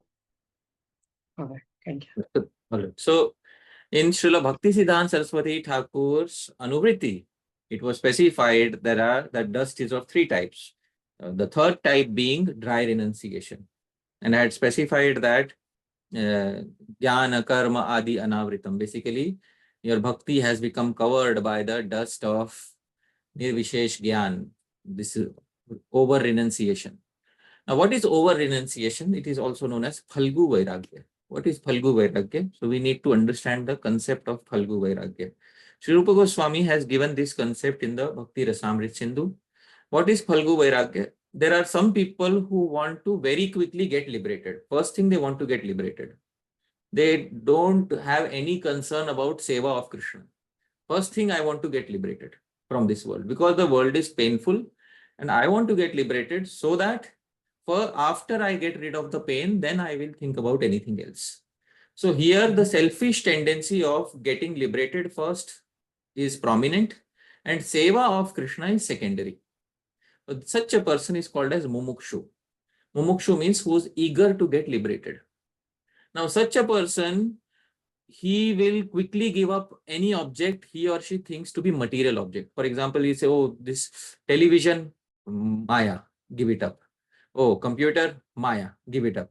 Phone, Maya, give it up. Why? Because all of these are obstacles on the path of renunciation. Such a person does not know how to use these things in the seva of Shri Krishna. Why? Because he is very eager to give them up and to quickly attain liberation, mukti. So such a person's heart has become covered by the dust of this shushka vairagya, this dust of over renunciation. And such a person is now ineligible to understand the core of bhakti because of phalgu vairagya, because of developing this dry variety of renunciation. So this phalgu vairagya is also denoted in great detail in the Bhakti Rasamrit Sindhu by Sri Rupa Goswami. Phalgu means falls. Phalgu is also the name of a river in Bihar, Gaya in Bihar. This river is upside down. Usually rivers have water on top and sand at the bottom. This river has sand on the top. And if you dig a little deep, you will find water flowing at the bottom. So this is Phalgu river. So this is similar to the condition of this particular individual. On the top surface, he appears to be very big renunciate. You dig little deep within his heart, there is desires for liberation, for his personal happiness. So that is why, since he has not placed Krishna's service above his own personal desire for liberation, this person's renunciation is known as Phalgu Vairagya. It's like another type of dust that has taken over the heart. So that is the answer to your query. All right. So I think he wants to say something, Dhāmeśvara Mahāprabhu. Can we, for a moment? I just asked him to unmute. Yeah. Thank you, Babuji. So just one clarification into the answer you told. So it's a combination of desire for material liberation plus service etiquette for Krishna, or the concept of material liberation has to be completely eradicated, then only it is not a Falgu idea. So it's a combination of both or just a one. That's what I'm just thinking. All right.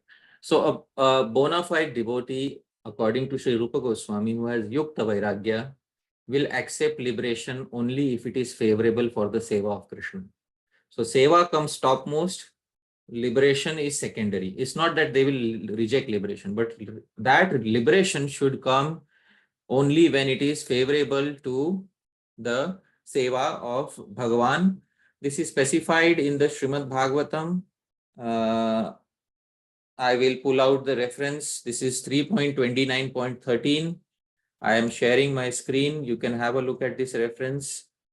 Shri Kapil Muni is giving the 5 types of liberation: Salokya, Sarashti, Samipya, Sarupya, Ikatvam, Apyuta, Diyamanam na grihinanti vinamat sevanam janaha. 5 types of liberation: Salokya, Sarashti, Samipya, Sarupya, Ekatvam, Api. All these 5 also. Diyamanam, even if given to the devotees, na grihinanti, they will not accept. Vina mat sevanam, if these liberations come without my service.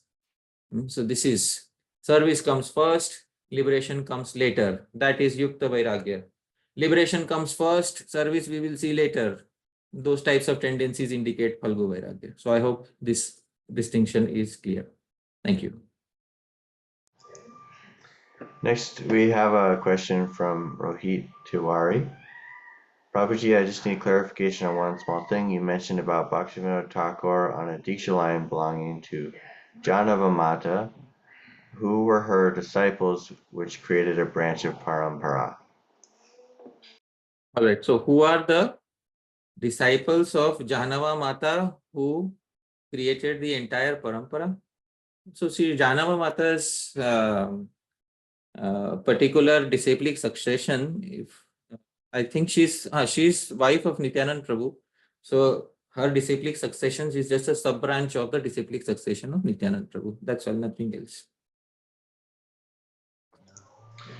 Next, we have a question from Pradipta Mandal. Hare Krishna Prabhu. Thank you, Parshad Prabhu and Dhāmeśvara Prabhu, for organizing these classes. These are totally full of nectar.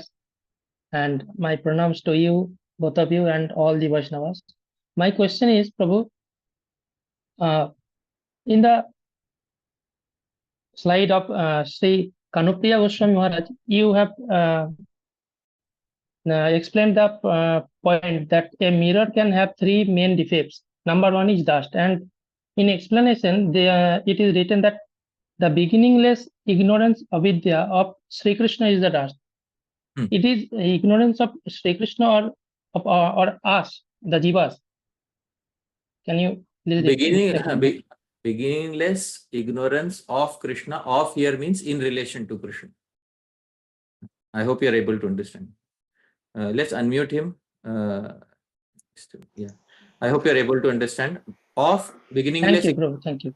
Krishna means beginningless ignorance in relation to Shri Krishna. Right? So that is the meaning of.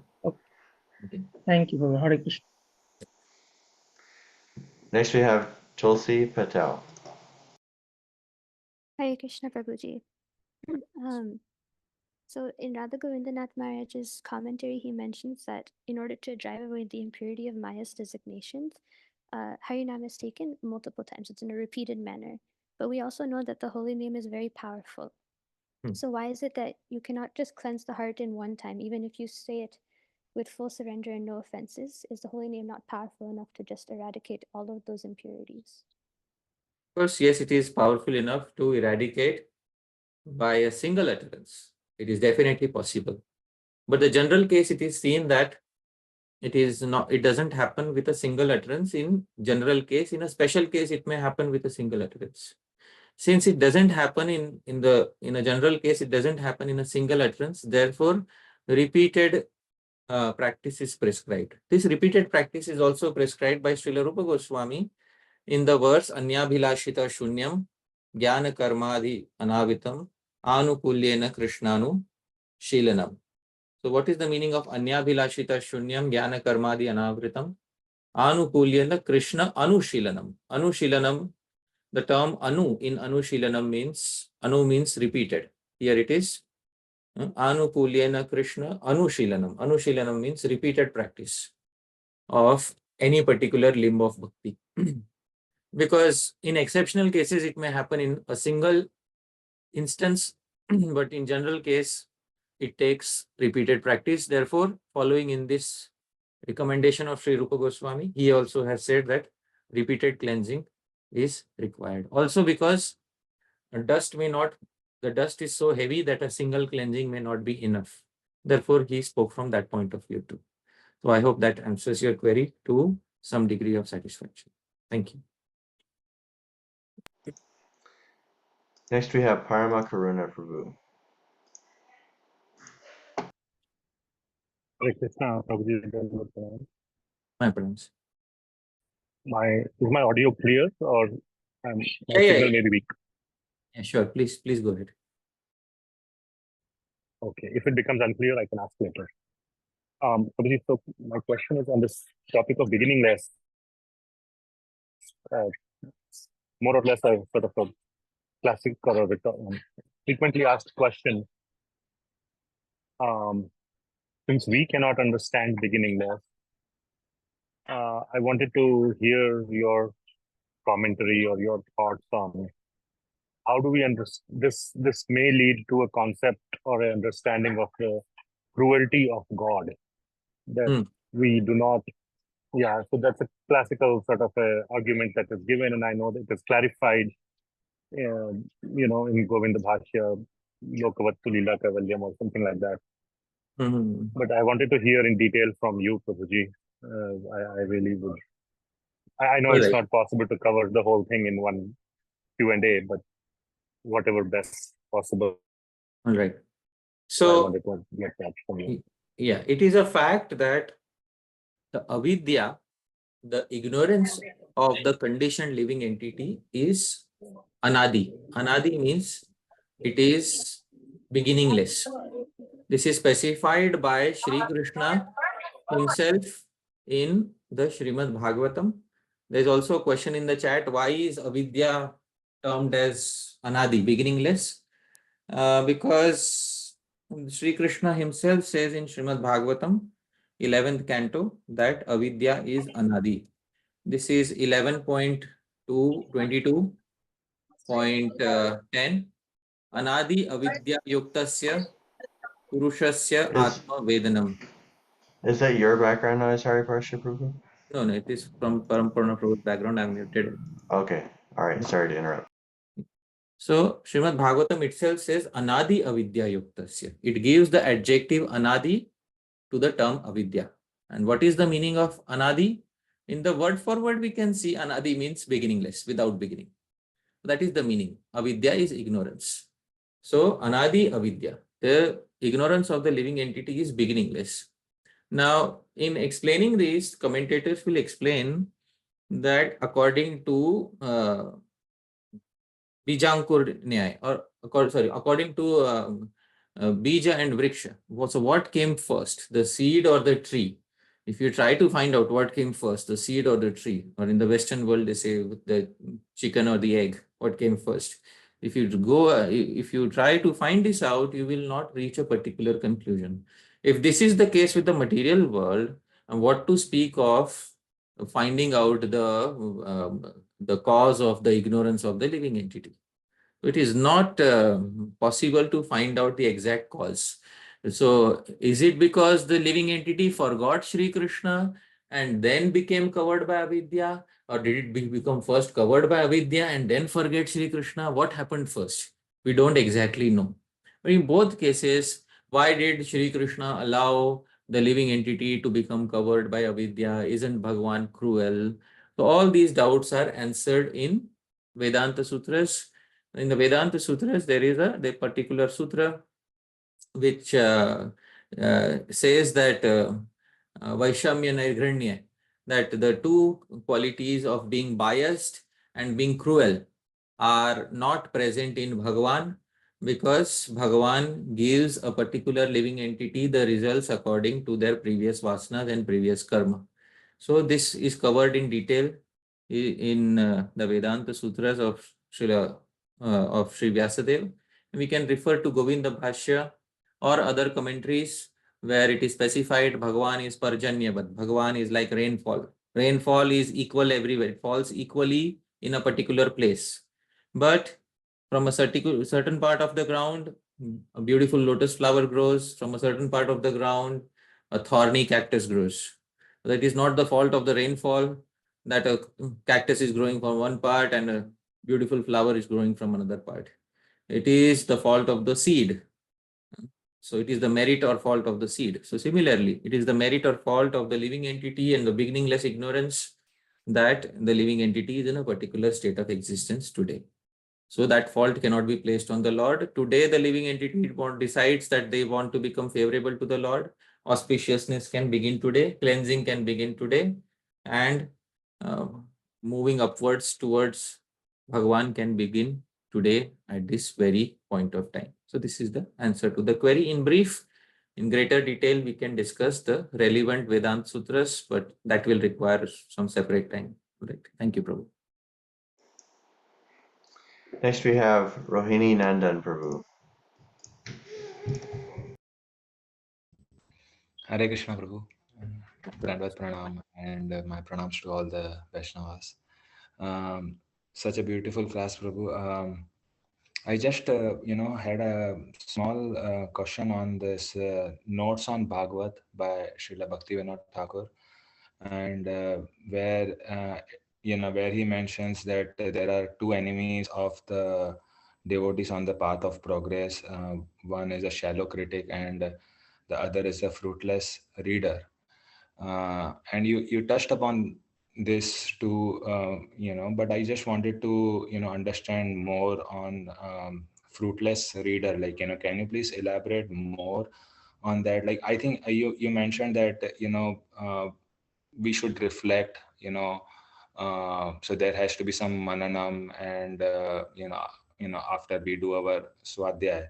But what is the role of, like, as, Krishna mentions in Bhagavad Gita 10.9, like bodhayantas parasparam with like-minded devotees, like how important is that, and what to do if we don't have those like-minded association.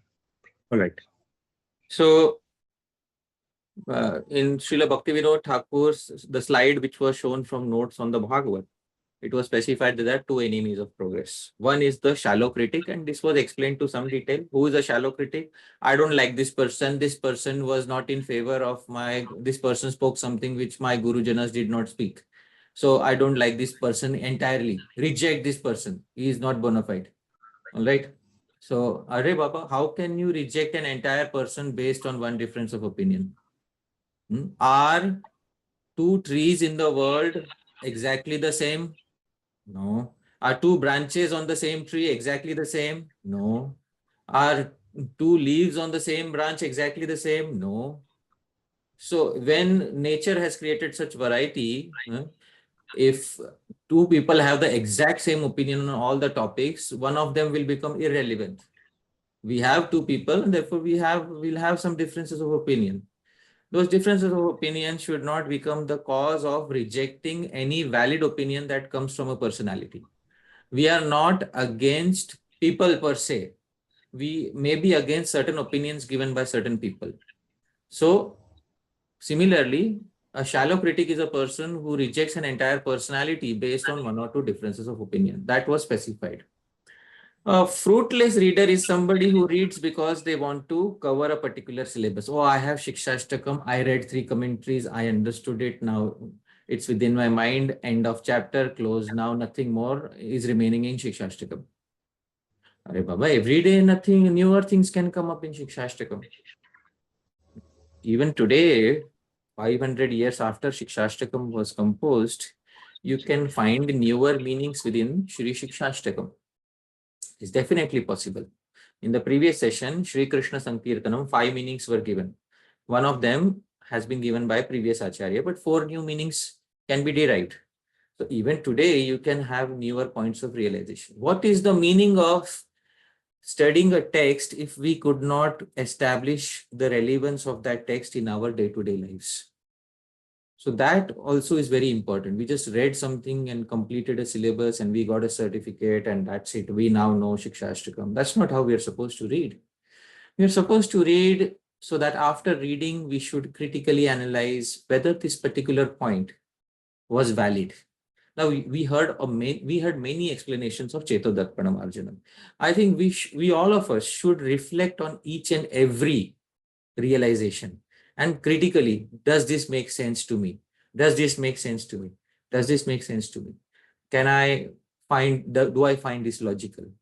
And then after we have critically analyzed it, then we can find some application in our day-to-day life. And this also happens by discussion with others, because in the Upadeshamritam series, I specified a verse which says that 1/4 of the knowledge comes by hearing from a guru, 1/4 comes by discussion with students, 1/4 of that knowledge comes by passing of time, 1/4 of the knowledge comes by one's own effort. So I will once again try to show that verse, but 1/4 of the knowledge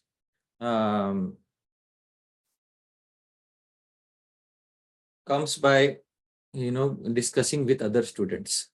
So as long as that 1/4 of the knowledge, if it is available for us, if we have the liberty to discuss with other students, we can do that. And that is the purpose for which the WhatsApp group for Siksastakam is the facility is given there. But in case we are studying some literature for which we don't have somebody to discuss with, then we have to rely on the previous commentators, and that's what we can do. All right. So I hope that satisfies your query to some degree.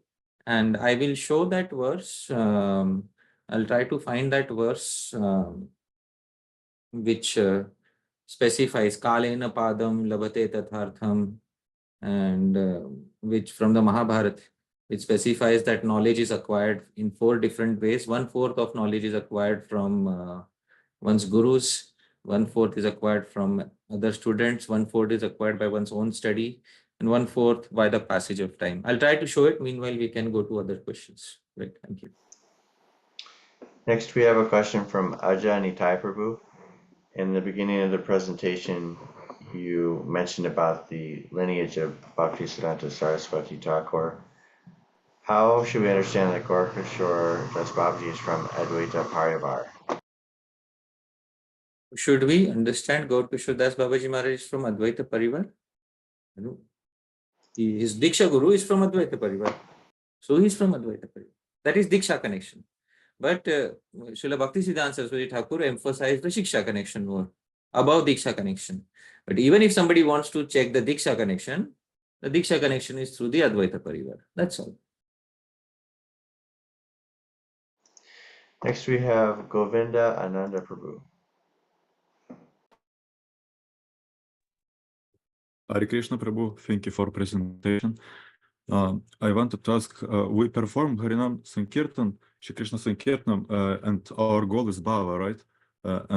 Or do we need to think about that cleansing of the heart? Maybe it is only in the beginning stages. Can you clarify, please? Thank you very much. Our aim should be attainment of prema. That should be our main aim. Separately focusing on anartha nivritti is not recommended by the acharyas. When we are engaging in Shri Krishna Bhakti aimed at prema, so automatically we will get freedom from the negativities. Vasudeve Bhagavati Bhakti Yoga Prayojitaha Janayatyashu Vairagyam Jnanam Cha Yada Haitukam. That is what Srimad Bhagavatam says. Bhakti Yoga Prayojita. Our only prayojan should be, our only goal should be Bhakti, attainment of prema. Automatically, knowledge, all sorts of knowledge, including knowledge of impersonal Brahman, as well as all sorts of detachment will be generated. No need to endeavor for them separately. So that is what we should aim at. So that is the answer to your query. I'd like to show that verse about attainment of knowledge in quarters. So this is from the Mahabharata. Kalena padam labhate tathartham tatascha padam guru yogatascha utsaha yogena cha padam riche shastrana padam cha tato bhiyati. The brahmacharya, the student, attains quarter of the meaning of the Vedas by passage of time, quarter by staying with the guru, quarter by his own enthusiasm, and a quarter by mutual discussion with others. This is quoted in Mahabharata as well as in Shri Nilkant's commentary to Mahabharata. Both places you will find this verse. So 1/4 is by mutual discussion, and therefore facility should be made for such discussions. I hope that clarifies. Thank you. Next we have Yadupati Hari Prabhu. Hare Krishna Vardhanasana. Thank you so much for amazing class, bro. So in the beginning, you mentioned this verse of Sanatana Goswami. So like reading from different brahmanas. So like any inquisitive reader or any devotee, like is there any qualification for that, like to read from multiple commentaries, or it is like first we should understand the philosophy of six Goswamis, how it is? Yeah, the thing is, when one is initiated by a particular guru, they know their guru param. They're supposed to know their guru parampara, the mood of their guru parampara, and they can hear opinions from various vidvans, various learned Vaishnavas. But then, as I said, they should bring it back to their gurujanas and verify that particular knowledge that they have learned. There's no harm in learning from a particular personality. There's no harm. For example, when you go to Shri Dham Mayapur Parikrama, and many devotees might have gone to Shri Dham Mayapur Parikrama. So you are taken not only to this side of the river, where there is, Gaudiya Math, and there is, so many institutions are there, respectable institutions are there. On the other side of the river, there are many traditional families, who have many temples dedicated to Sri Chaitanya Mahaprabhu. So when devotees go on parikrama, they don't go on selective parts of Mayapur Parikrama. They go on the entire parikrama. So they see all the traditional aspects of the sampradaya, and as well as the aspects of the sampradaya which are present within their guru parampara. So all the aspects need to be seen, but finally the devotees take shelter of the understandings given by their guru parampara. So just as in a parikrama, we see all the parts of the dham, including those parts which are currently being served by traditional parivars. And similarly, when we study shastras, we also study from various angles, but then we accept what our guru, the line of thought that our gurujanas are giving, because no intelligent Vaishnava should reject their guru parampara, because other Vaishnavas are very, very respectable, worthy of all respect. But the highest respect is for the understanding that is given in one's respective guru parampara. With that intention, if one knows the message of one's guru parampara, then one can definitely study the various opinions, and whatever opinions are favorable or neutral, they are not against the opinions of the guru parampara, they can be accepted, and such an understanding increases one's relishment of any particular topic. So that is what it. For example, let's say today Shri Veer Chandra Goswami. Shri Veer Chandra Goswami is the earliest Sanskrit commentary. Now he is from the parivar of Shri Nityananda Prabhu. And now the many wonderful contributions. If I start saying, oh no, I don't know Veer Chandra Goswami, who he was, I never saw his life, so I shouldn't accept his commentary. Well, we should read the commentary, take the commentary on the value of the contents of the commentary. Otherwise we'll start doubting everybody, each and everyone, besides our own gurus. So that should not be the approach. A more broad-minded approach is the approach of a person. The Kanishth Adhikari is somebody who sees Vaishnavas only within one's own group. A Madhyam Adhikari understands that there are Vaishnavas outside of one's group. And an Uttam Adhikari, Uttam Bhagavad, sees everybody in the world as a Vaishnava. This distinction is there between the Kanishta, Madhyam and Uttam. If we can't become Uttam, at least let's not become Kanishta. So that with that approach, this particular series of talks is being conducted. A Madhyam Adhikari knows what to take, what not to take. All right. So I hope that answers your query.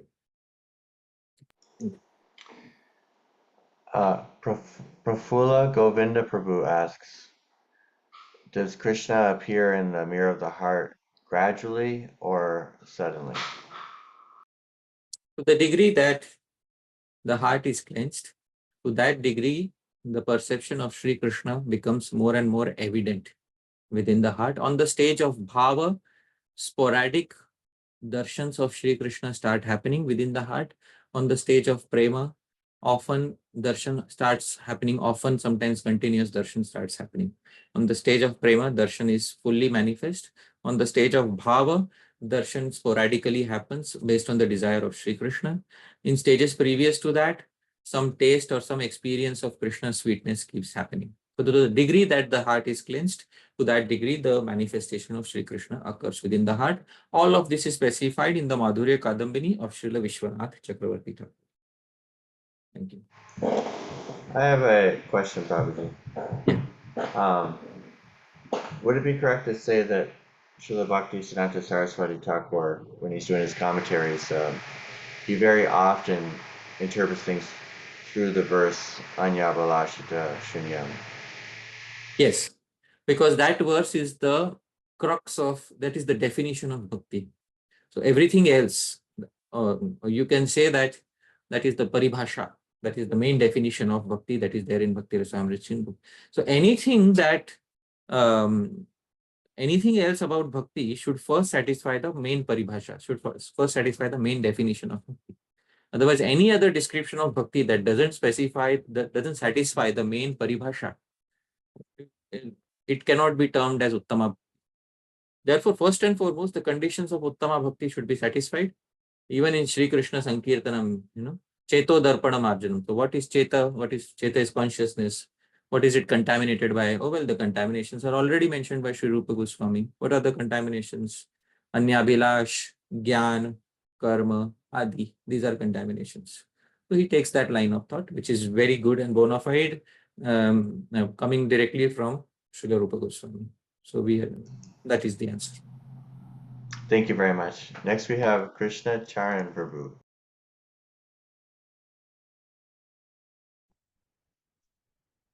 Hare Krishna, dear devotees, Hare Krishna, Hare Parshad Prabhu. My humble obeisances. I'm very grateful for your time. Thank you so much. I have probably like a loaded question, but it's in connection to few previous questions about. There are some opinions about that the parampara which Śrīla Bhaktisiddhanta Saraswati Prabhupada given to us, that it is like broken parampara and it was made by him. Sorry to interrupt, Prabhu. Is this related to today's class?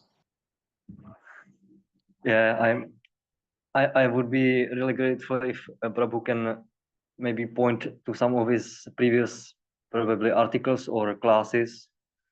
Right. I don't think we covered that in today's class, Prabhu.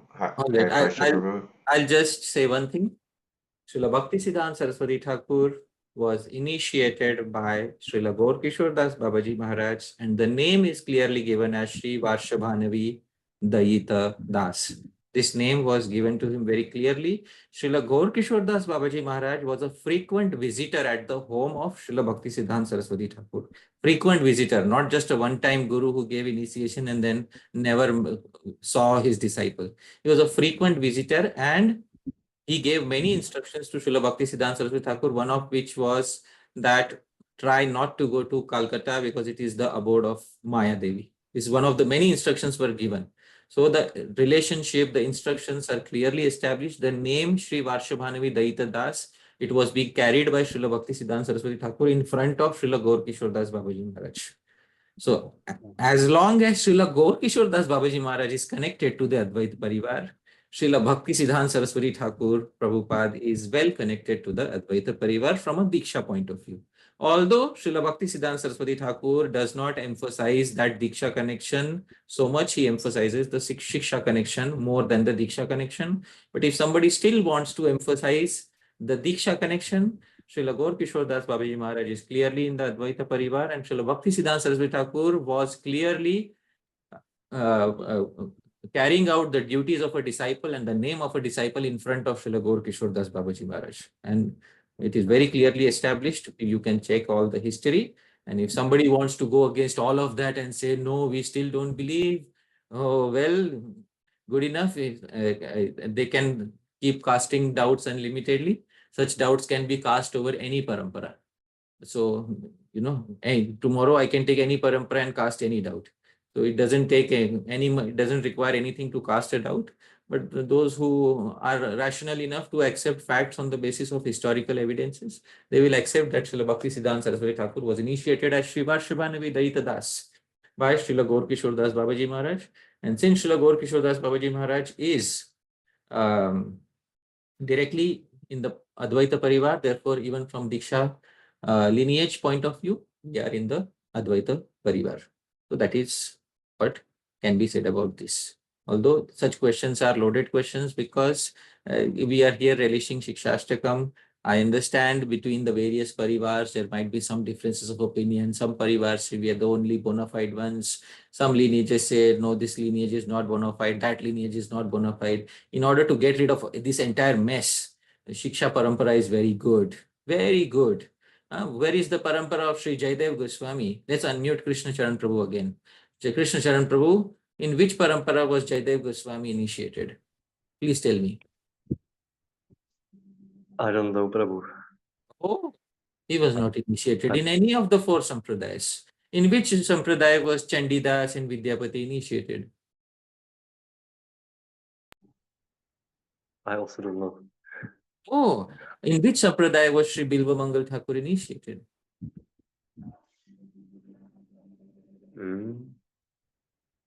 I have no idea.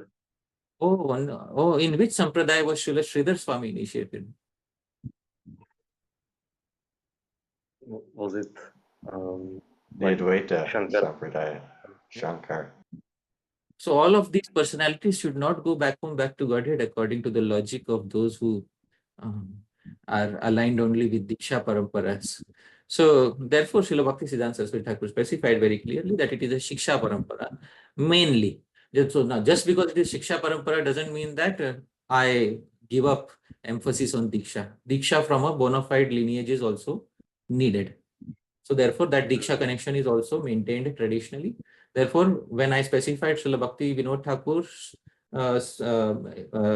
details, I specified his Diksha connection also, as well as his Shiksha connection. Both connections were specified. So I hope that makes sense. Thank you very much. Thank you so much, Prabhu. Hare Krishna. All right. Next we have Madhav and Shreya. Hare Krishna, Prabhuji. So, Prabhuji, one question sprouted from the question of Bhavya Bhagwan Prabhu. So we had mentioned that we have, should we first deal with our psychological issues before starting our bhajan kriya or engaging in Shri Krishna Sankirtanam? So sometimes it happens that we see that some devotees, due to their psychological barriers, are not able to fully engage themselves in bhajan kriya or in fully having that proper psychological attitude towards Shri Krishna Sankirtanam.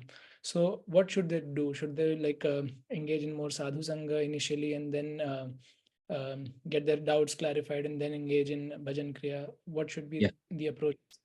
Yes. So what you're specifying is certain devotees are not able to engage enthusiastically in bhajan because of these some reactions that they're facing in life. Srila Vishwanath Chakravarti Thakur has called it Dushkritotha Anartha in Madhurya Kadambini. Dushkritotha Anartha means anarthas which arise from previous negative activities. So because of previous negative activities, a devotee may be born in a family which has immense disturbance in a household, immense disturbance. Every day there are people shouting on the top of their voices. And such a devotee is born in such a family. Now, why is a particular devotee born in a particular family? So the devotee understands it's because of some previous dushkrita. Dushkrita means some previous activity, negative activity that I had committed, or some previous aparadh towards a Vaishnava, which gave me birth in such a family. Oh my goodness, now what should I do?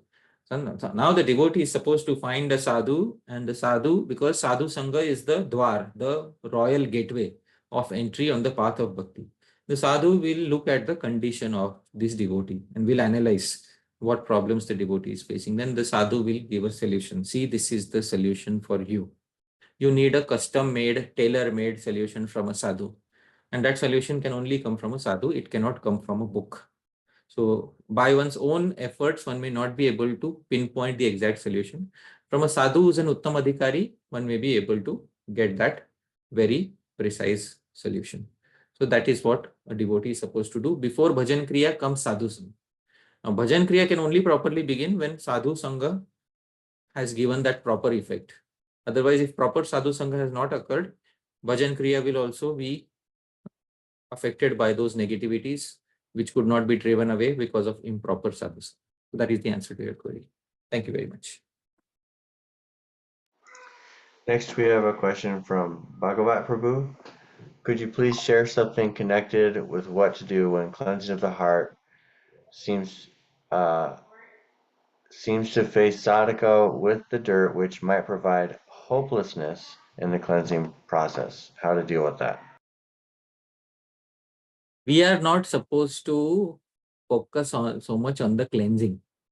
Are we supposed to focus on the 7 adjectives or the term which is adjectivized?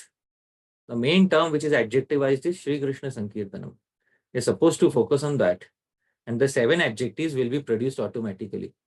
Otherwise, Shreya Kairava Chandrika Vitaranam will have to become the moonlight which blossoms the water lily. So why stop at 1? Who will become the moonlight which blossoms the water lily of all auspiciousness? Oh, Vidya Vadhu Jivanam will have to become the husband of Vidya Devi. The Ambudhi Vardhan will have to manifest the ocean of ever increasing happiness. Intelligent people don't try to generate the symptoms.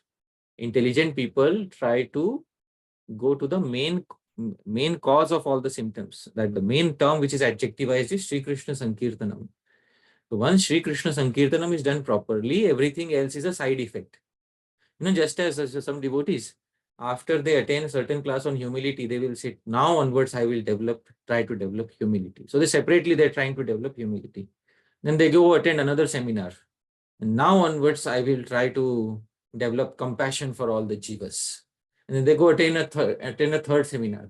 Now onwards I will try to develop truthfulness and honesty in my dealings with the devotee. Arey Baba, if you develop the 1,000 qualities, by the time you develop the 3rd quality, you will lose your grip on the 2nd quality. Who told you to do this?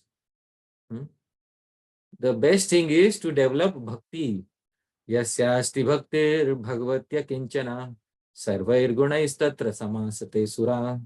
It is mentioned in the 5th canto that one who focuses exclusively on the bhakti, all other qualities come automatically to such a person. They don't have to focus separately on such qualities. So I will point out this verse as a pramana because it's important to show the pramanas for every particular claim that is made. This is 5.18.12 Srimad Bhagavatam. Yasyasti bhaktir bhagavati akinchana sarvair gunaistatra samasate suraha. All the demigods and their exalted qualities such as religion, knowledge, renunciation, etc., humility, whatever good things you want to cultivate. Cleansing of consciousness, ceto-darpana-marjanam, bhava mahadavagni nirvapanam, everything manifests in the body of a person who has developed unalloyed devotion for Bhagavan. So unalloyed devotion comes first, Shri Krishna Sankirtanam comes first, the after effects are after effects. Let's not try to make them the main effect. So that is the answer to the query. Right? I have a question, Prabhuji. Yeah. Philosophically, it's very clean and simple to say that we should just focus on bhakti and let everything else follow. Would you disagree that practically, what we see from experience is that devotees need to do bhakti and side by side have a stable life, good community, counseling, good habits, these kind of like practical things, both are required side by side? Yes. So it is easy to say philosophically that bhakti is the solution for everything, just perform bhakti, everything else is taken care of. Practically, we see that an entire system of varnashram is needed to support bhakti, because what you spoke, community, having a good family life, etc., is nothing but the underlying system of varnashram that supports bhakti. Now, isn't varnashram needed for performing Shuddha Bhakti? So, obviously Varnashram is needed as a platform for somebody who wants to attain Shuddha Bhakti. Because if that Varnashram is not there, those devotees who are not Shuddha, those who are not pure, will not be able to progress nicely due to lack of a good platform. So that platform is definitely needed. But as soon as the devotee reaches a certain point of advancement, they no longer need those facilities. The sooner a devotee can reach that point of advancement, where Varnashram also is not needed, the better it is for the devotee. And this is also specified in the Chaitanya Charitamrita. Chaitanya Mahaprabhu himself says that at a certain point of time, not immediately, at a certain point of time, give up Varnashram Dharma. Where does he say that? Madhya Leela 22.93. Eta sab chadi ara Varnashrama Dharma Akinchana Hayalaya Krishnaika Sharana. Without hesitation, one should take exclusive shelter of Lord Krishna with full confidence, giving up bad association and even neglecting the regulative principles of the Varnas and Ashramas. That is to say, one should abandon all material attachment. But this is not in the initial stage. This is when the devotee has reached a certain point of advancement. They can even neglect Varna and Ashram system. But for the newcomers, definitely, it is much needed that we should have a stable community, they should have stable family, they should have everything, all of those things. But the advanced devotee can tolerate all difficulties and still, by the power of their exuding Uttama Bhakti, they conquer everything. All the disturbances are conquered by them. So that is the answer to your query. Right. Great answer, Prabhuji. Thank you very much. Next, we have Parama Prabhu. Hare Krishna, Prabhu. Prabhuji, in the slide of Bhakti Vinod Thakur Maharaj, you had mentioned that when the mirror is cleansed, there are 5 things you would see clearly. Yeah. Right? So is this, he's mentioning it figuratively, or actually, there is a vision of all these 5 things for a devotee? All right. So the living entity sees 5 things within the consciousness when it is fully cleansed. Fully cleansed is at the stage of samadhi. Samadhi is the final attainment of the devotee who has fully cleansed their consciousness. In samadhi, what does a devotee see? Let's try to understand what a devotee sees in samadhi. In samadhi, they see Krishna directly, which is Ishwar. They see Shri Radha and his spiritual energy, which is Prakriti, although not material energy, still his internal potency, which is also known as Prakriti. Then they see one's own self as an eternal servant because they have attained Siddha Deha. So they see the Jiva, one's own self. Then they see Kala, passage of time, which is happening in the material world as well as in the spiritual world. Time passes. There are seasons in the spiritual world. There are years in the spiritual world. Time is there in the spiritual world, but effects of time, the 6 effects of time are not there. Jayate, asti, vardhate, viparinamate, apakshiyate, nashyati. The 6 effects of time are not there. It's not that time doesn't exist in the spiritual world. Time exists. Otherwise, everyone will be paused eternally in the spiritual world. Time exists. There are 6 seasons. The names of the 6 seasons are given by Sri Kavi Karnapur in the first chapter of Ananda Vrindavan Champu. So one can see the 6 seasons. There are 24 hours in a day, sunrise, moonrise, everything happens in the spiritual world. But the effects of sunrise, moonrise, the effect of 6 seasons as they are seen in the material world are not seen. And then karma. Karma in the material world refers to activities that generate material results. Karma in the spiritual world refers to activities in relationship with one's eternal identity, activities of eternal seva. That karma also one perceives in one samadhi. So Ishwar, Prakriti, Kal, Karma and Jiva of the spiritual world, one can clearly perceive in the stage of samadhi. Sri Vyasadeva perceived this in relationship to the material world when he sat down and started writing Srimad Bhagavatam.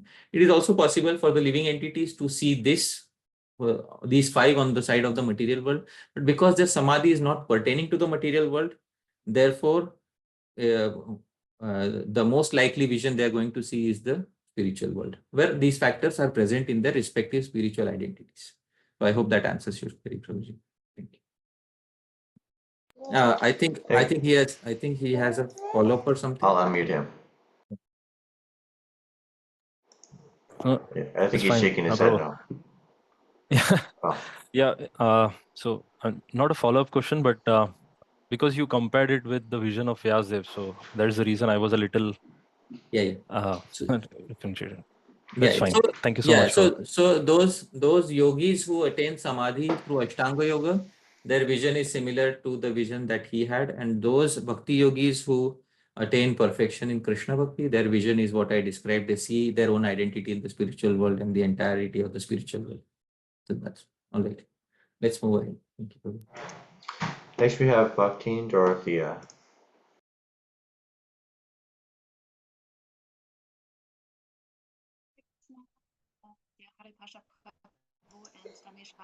We're unable to hear you so far. Okay. Very sorry. faint. I tried. Is this okay now? A little better. Okay. Sorry.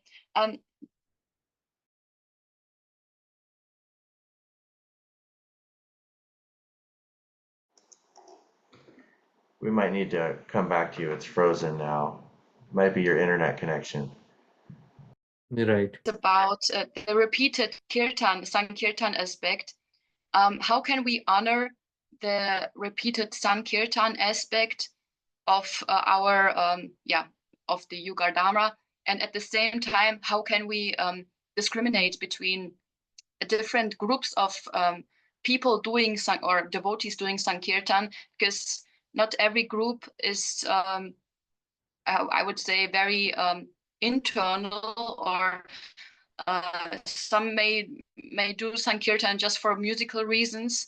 So should we honor those sankirtans as well and spend time there, or should we in that case maybe do some other activities which inspire us more, or maybe we should just see the holy name in every kirtan and not think about the kind of consciousness that's in the devotees around us?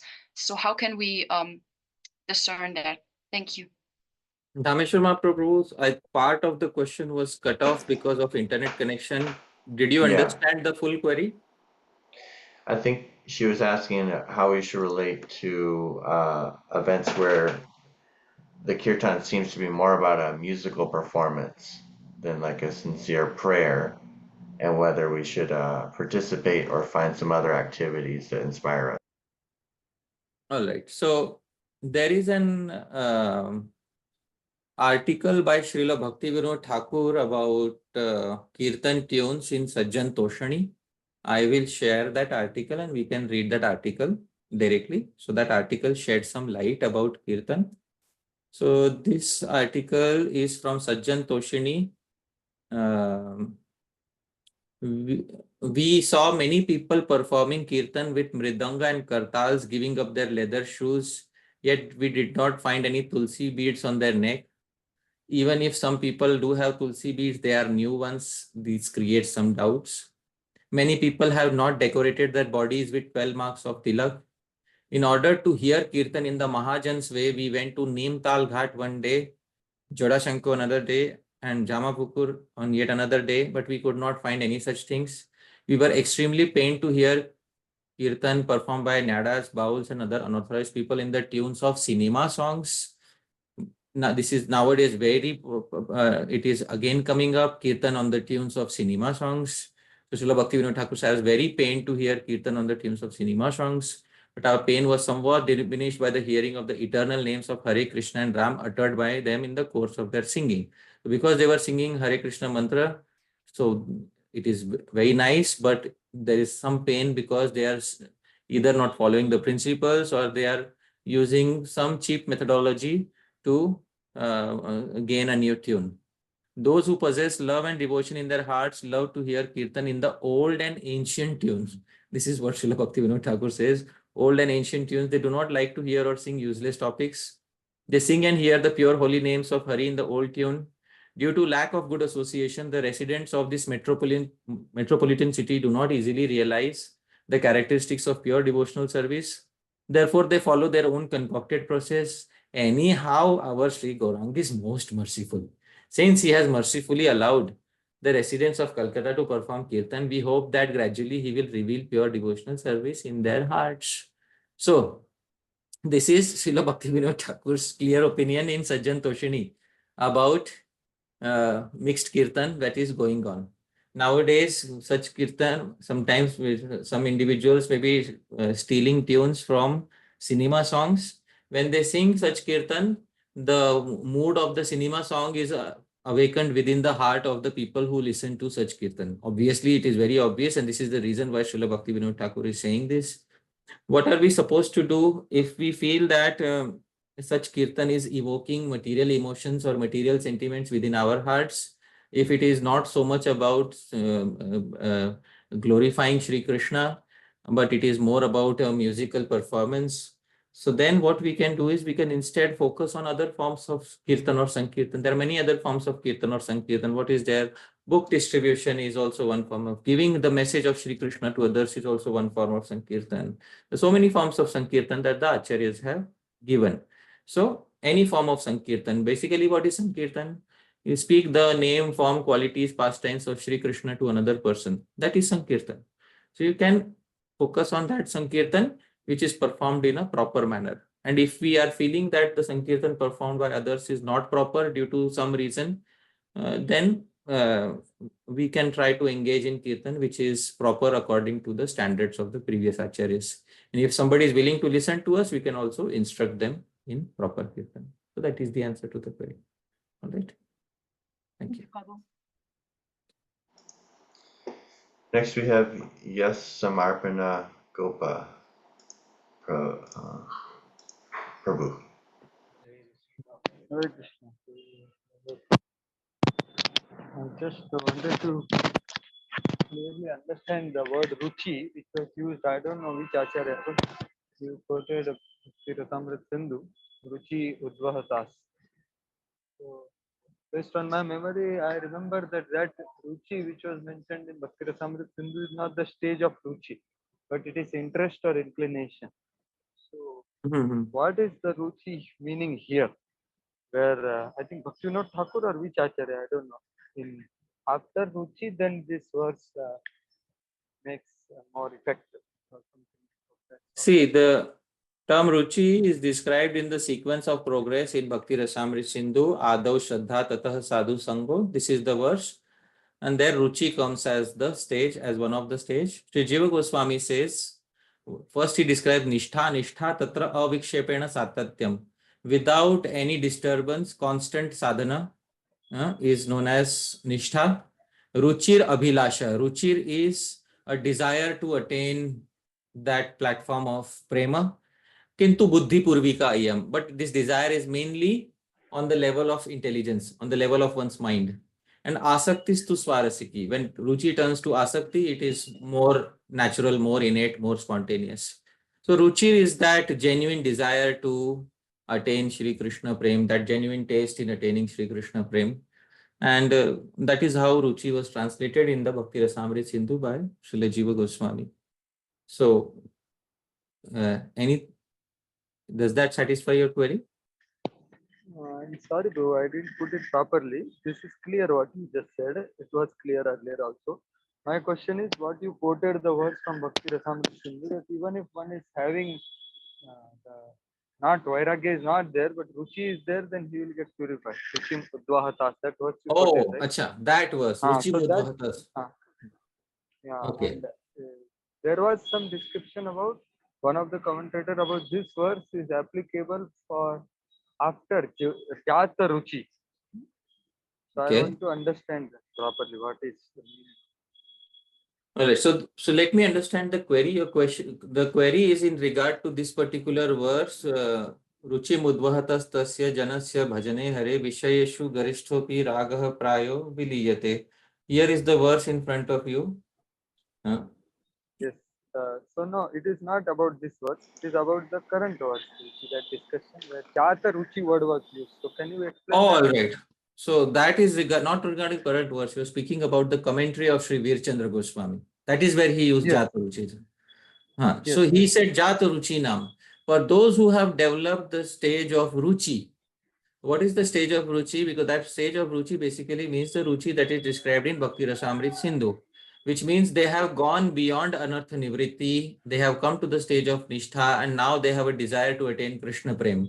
For them, all the 7 effects of Shri Krishna Sankirtanam will become manifest. That is what he is saying. All right? Because they also require some ceto-darpana-marjanam, they also require some cleansing is required still for them. All right, so all 7 are required for them, but all 7 are applicable to those who have developed the stage of Ruchi, Jata Ruchi now. All right. I have a follow-up on my previous question. It's more of observation. What I noticed in your answer is that when you were speaking of Varnashrama, you were able to universalize it by looking at it as a set of principles, which might be applied in different ways in different times, but it's about living in the mode of goodness and having a regulated life. And so you don't limit it to the very specific forms that it took in ancient India. Yeah, I mean, ancient India is where people were born in the 4 varnas and 4 ashramas, and there was sadachar. There was, through family traditions, there was good training that was bestowed on people who were born in those respective families. Modern day India, as well as much of the rest of the world, people are not born in such families, and people have not received many of the sadachars, many of the good practices that are supposed to be received from family lineages. I'll give a very simple example. Very simple example is taking a daily bath. Now, in some parts of the world, even this basic sadachar is not received through family lineage. Now, when we are teaching when we are bringing such individuals to the path of bhakti, we cannot immediately say that, oh, this particular form of varnashram is immediately applicable to you. No, because for them, varnashram has different meanings for people who are in different ashramas. And varnashram is only applicable to those who are within the 4 varnas and 4 ashramas. Outside the 4 varnas and 4 ashramas, there are really no rules and regulations specified for them.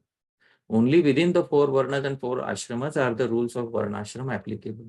So as long as a person does not take initiation and come within the varnashram system, till that point of time, any activity which helps them become favorable to bhakti is good. And any activity which drives them away from bhakti is not good. And after they have taken initiation, by initiation I mean second initiation, till that time they are not within the varnashram system, because till that time they have not become a dvija, a brahmana. Till that time they are not within the varnashram system. Till that time, why should a specific rule of varnashram apply to them? Varna ashram should apply only to those who are within the system of varnashram. So that is what it is. So ideally, all these rules and regulations of varnashram should apply to those who are second initiated. And in that also, we should see literature such as Hari Bhakti Vilas and see how the rule should be particularly applied. And in that also, we should see Smartavya Satatam Vishnu, what is favorable to one's remembrance of Krishna and what is not favorable to remembrance of one's remembrance of. So a guru is the one who gives guidance in this regard.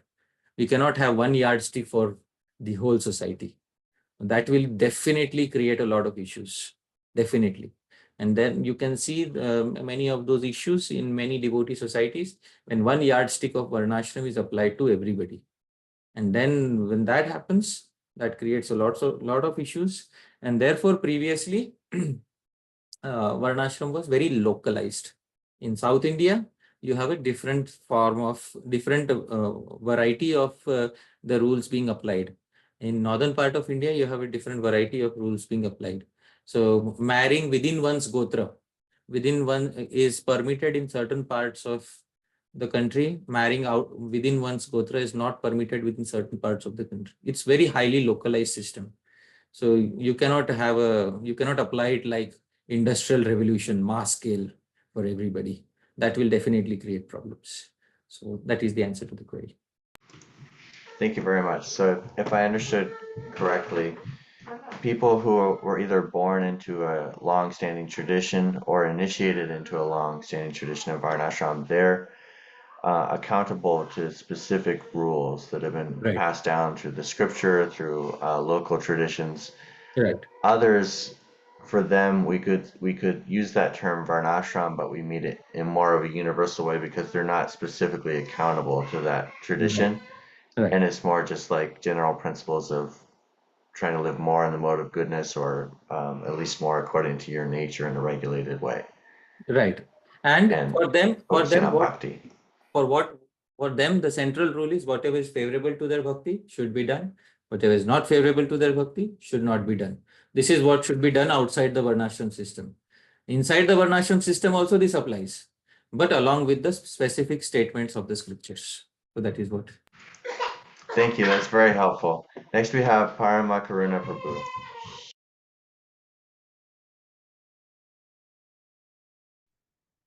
Hare Krishna. Again, my audio may be choppy. I don't know. No But, problem. it was very enlightening to see the article by Srila Bhaktivinoda Thakur saying that even at his time he was saying cinema songs and the tunes have been so modernized. That was Right. the 1800s. So I wonder what those ancient tunes were, even which he's referring to. And the question is, if you have any pointers or such tunes, I'm very keen and very desirous to All right. So hear them and relish them. I'll say this thing. It's easy to take an existing tune from a cinema and movie and rip it off and make a Hare Krishna tune out of it. That is very easy because you just need to know the notes of that particular cinema song. And you just need to do a little adjustment and you, lo and behold, you have a new Hare Krishna tune. What is difficult is to study the science of music, the swaras, the ragas, and then to study the various ragas and how to modify a particular raga in such a way that it will get applied to Hare Krishna Kirtan and at the same time it will not give any impression of an existing cinema tune. And which raga should be sung in which part of the day. That's a different science altogether. And on top of that, it also needs to have the innate bhakti within the heart of the singer. So when all of these things are there, that is good kirtan. Otherwise, for those who cannot get into this entire science, those tunes which generally don't evoke any material feelings or feelings of cinema songs within oneself, those tunes which are easy for others to follow, and those tunes which are not mainly emphasizing the expertise of the singer, those tunes are good tunes to sing. So I think those are, in general, those are the yardsticks that one can use for selection of tunes.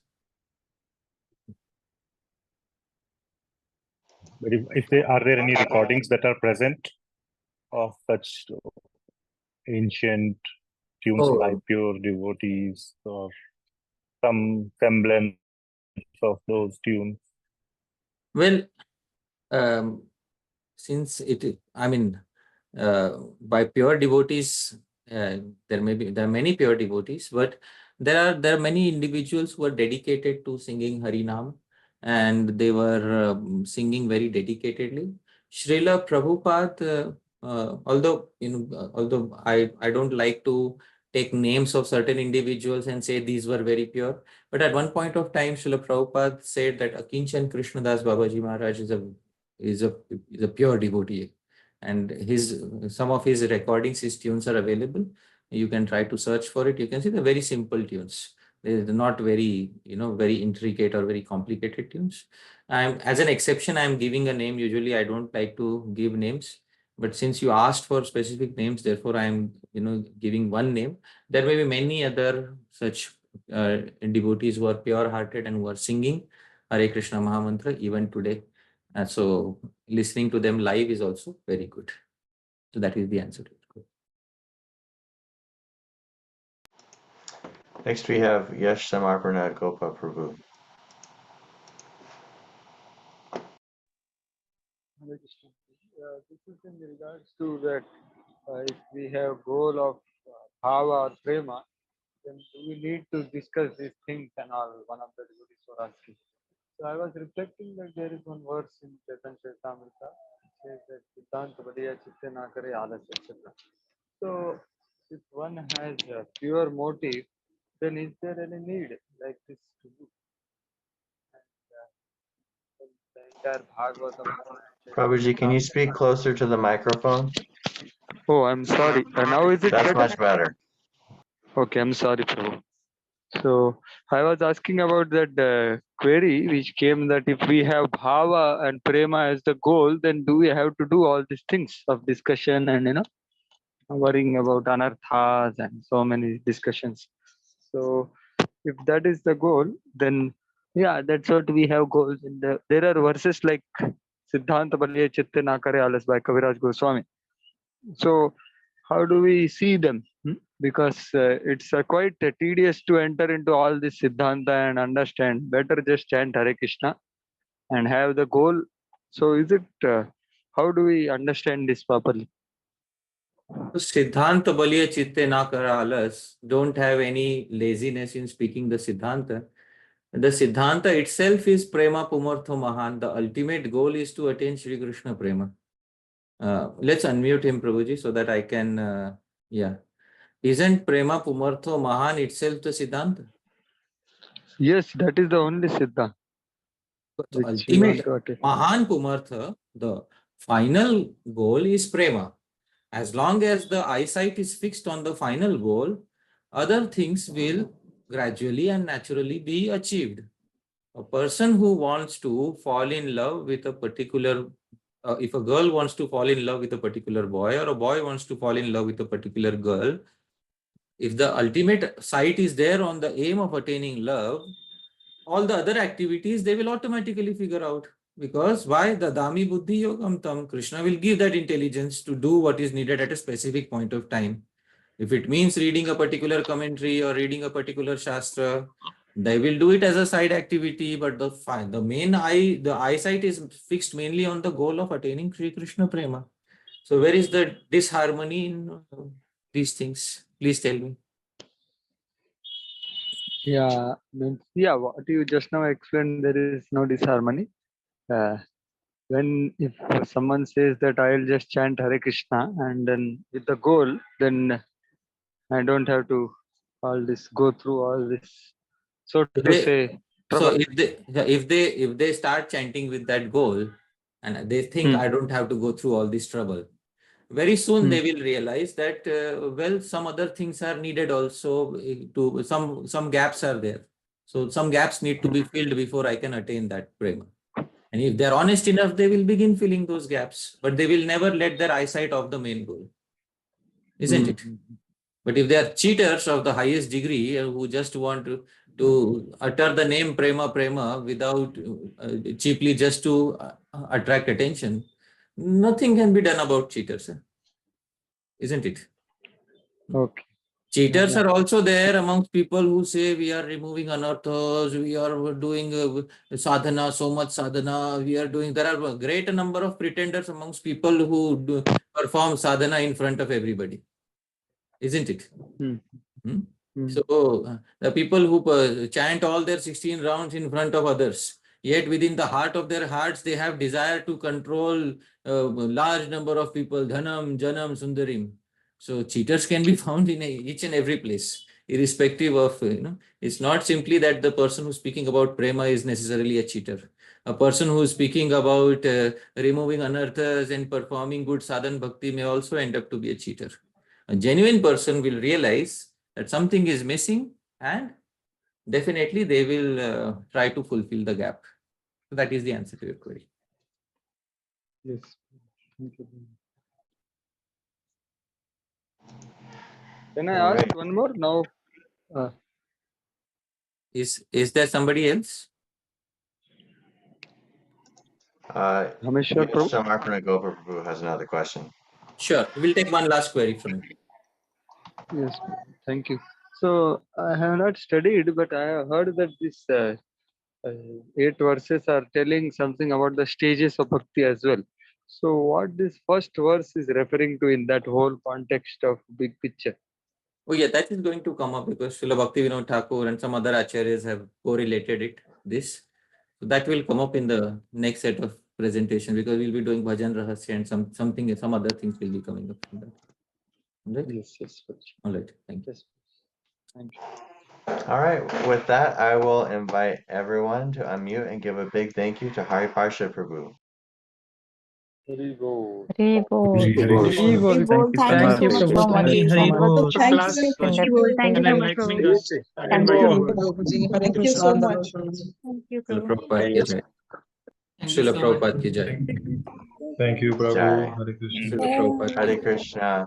Thank you so much, everyone. Wonderful to see you all. Thank you for your questions.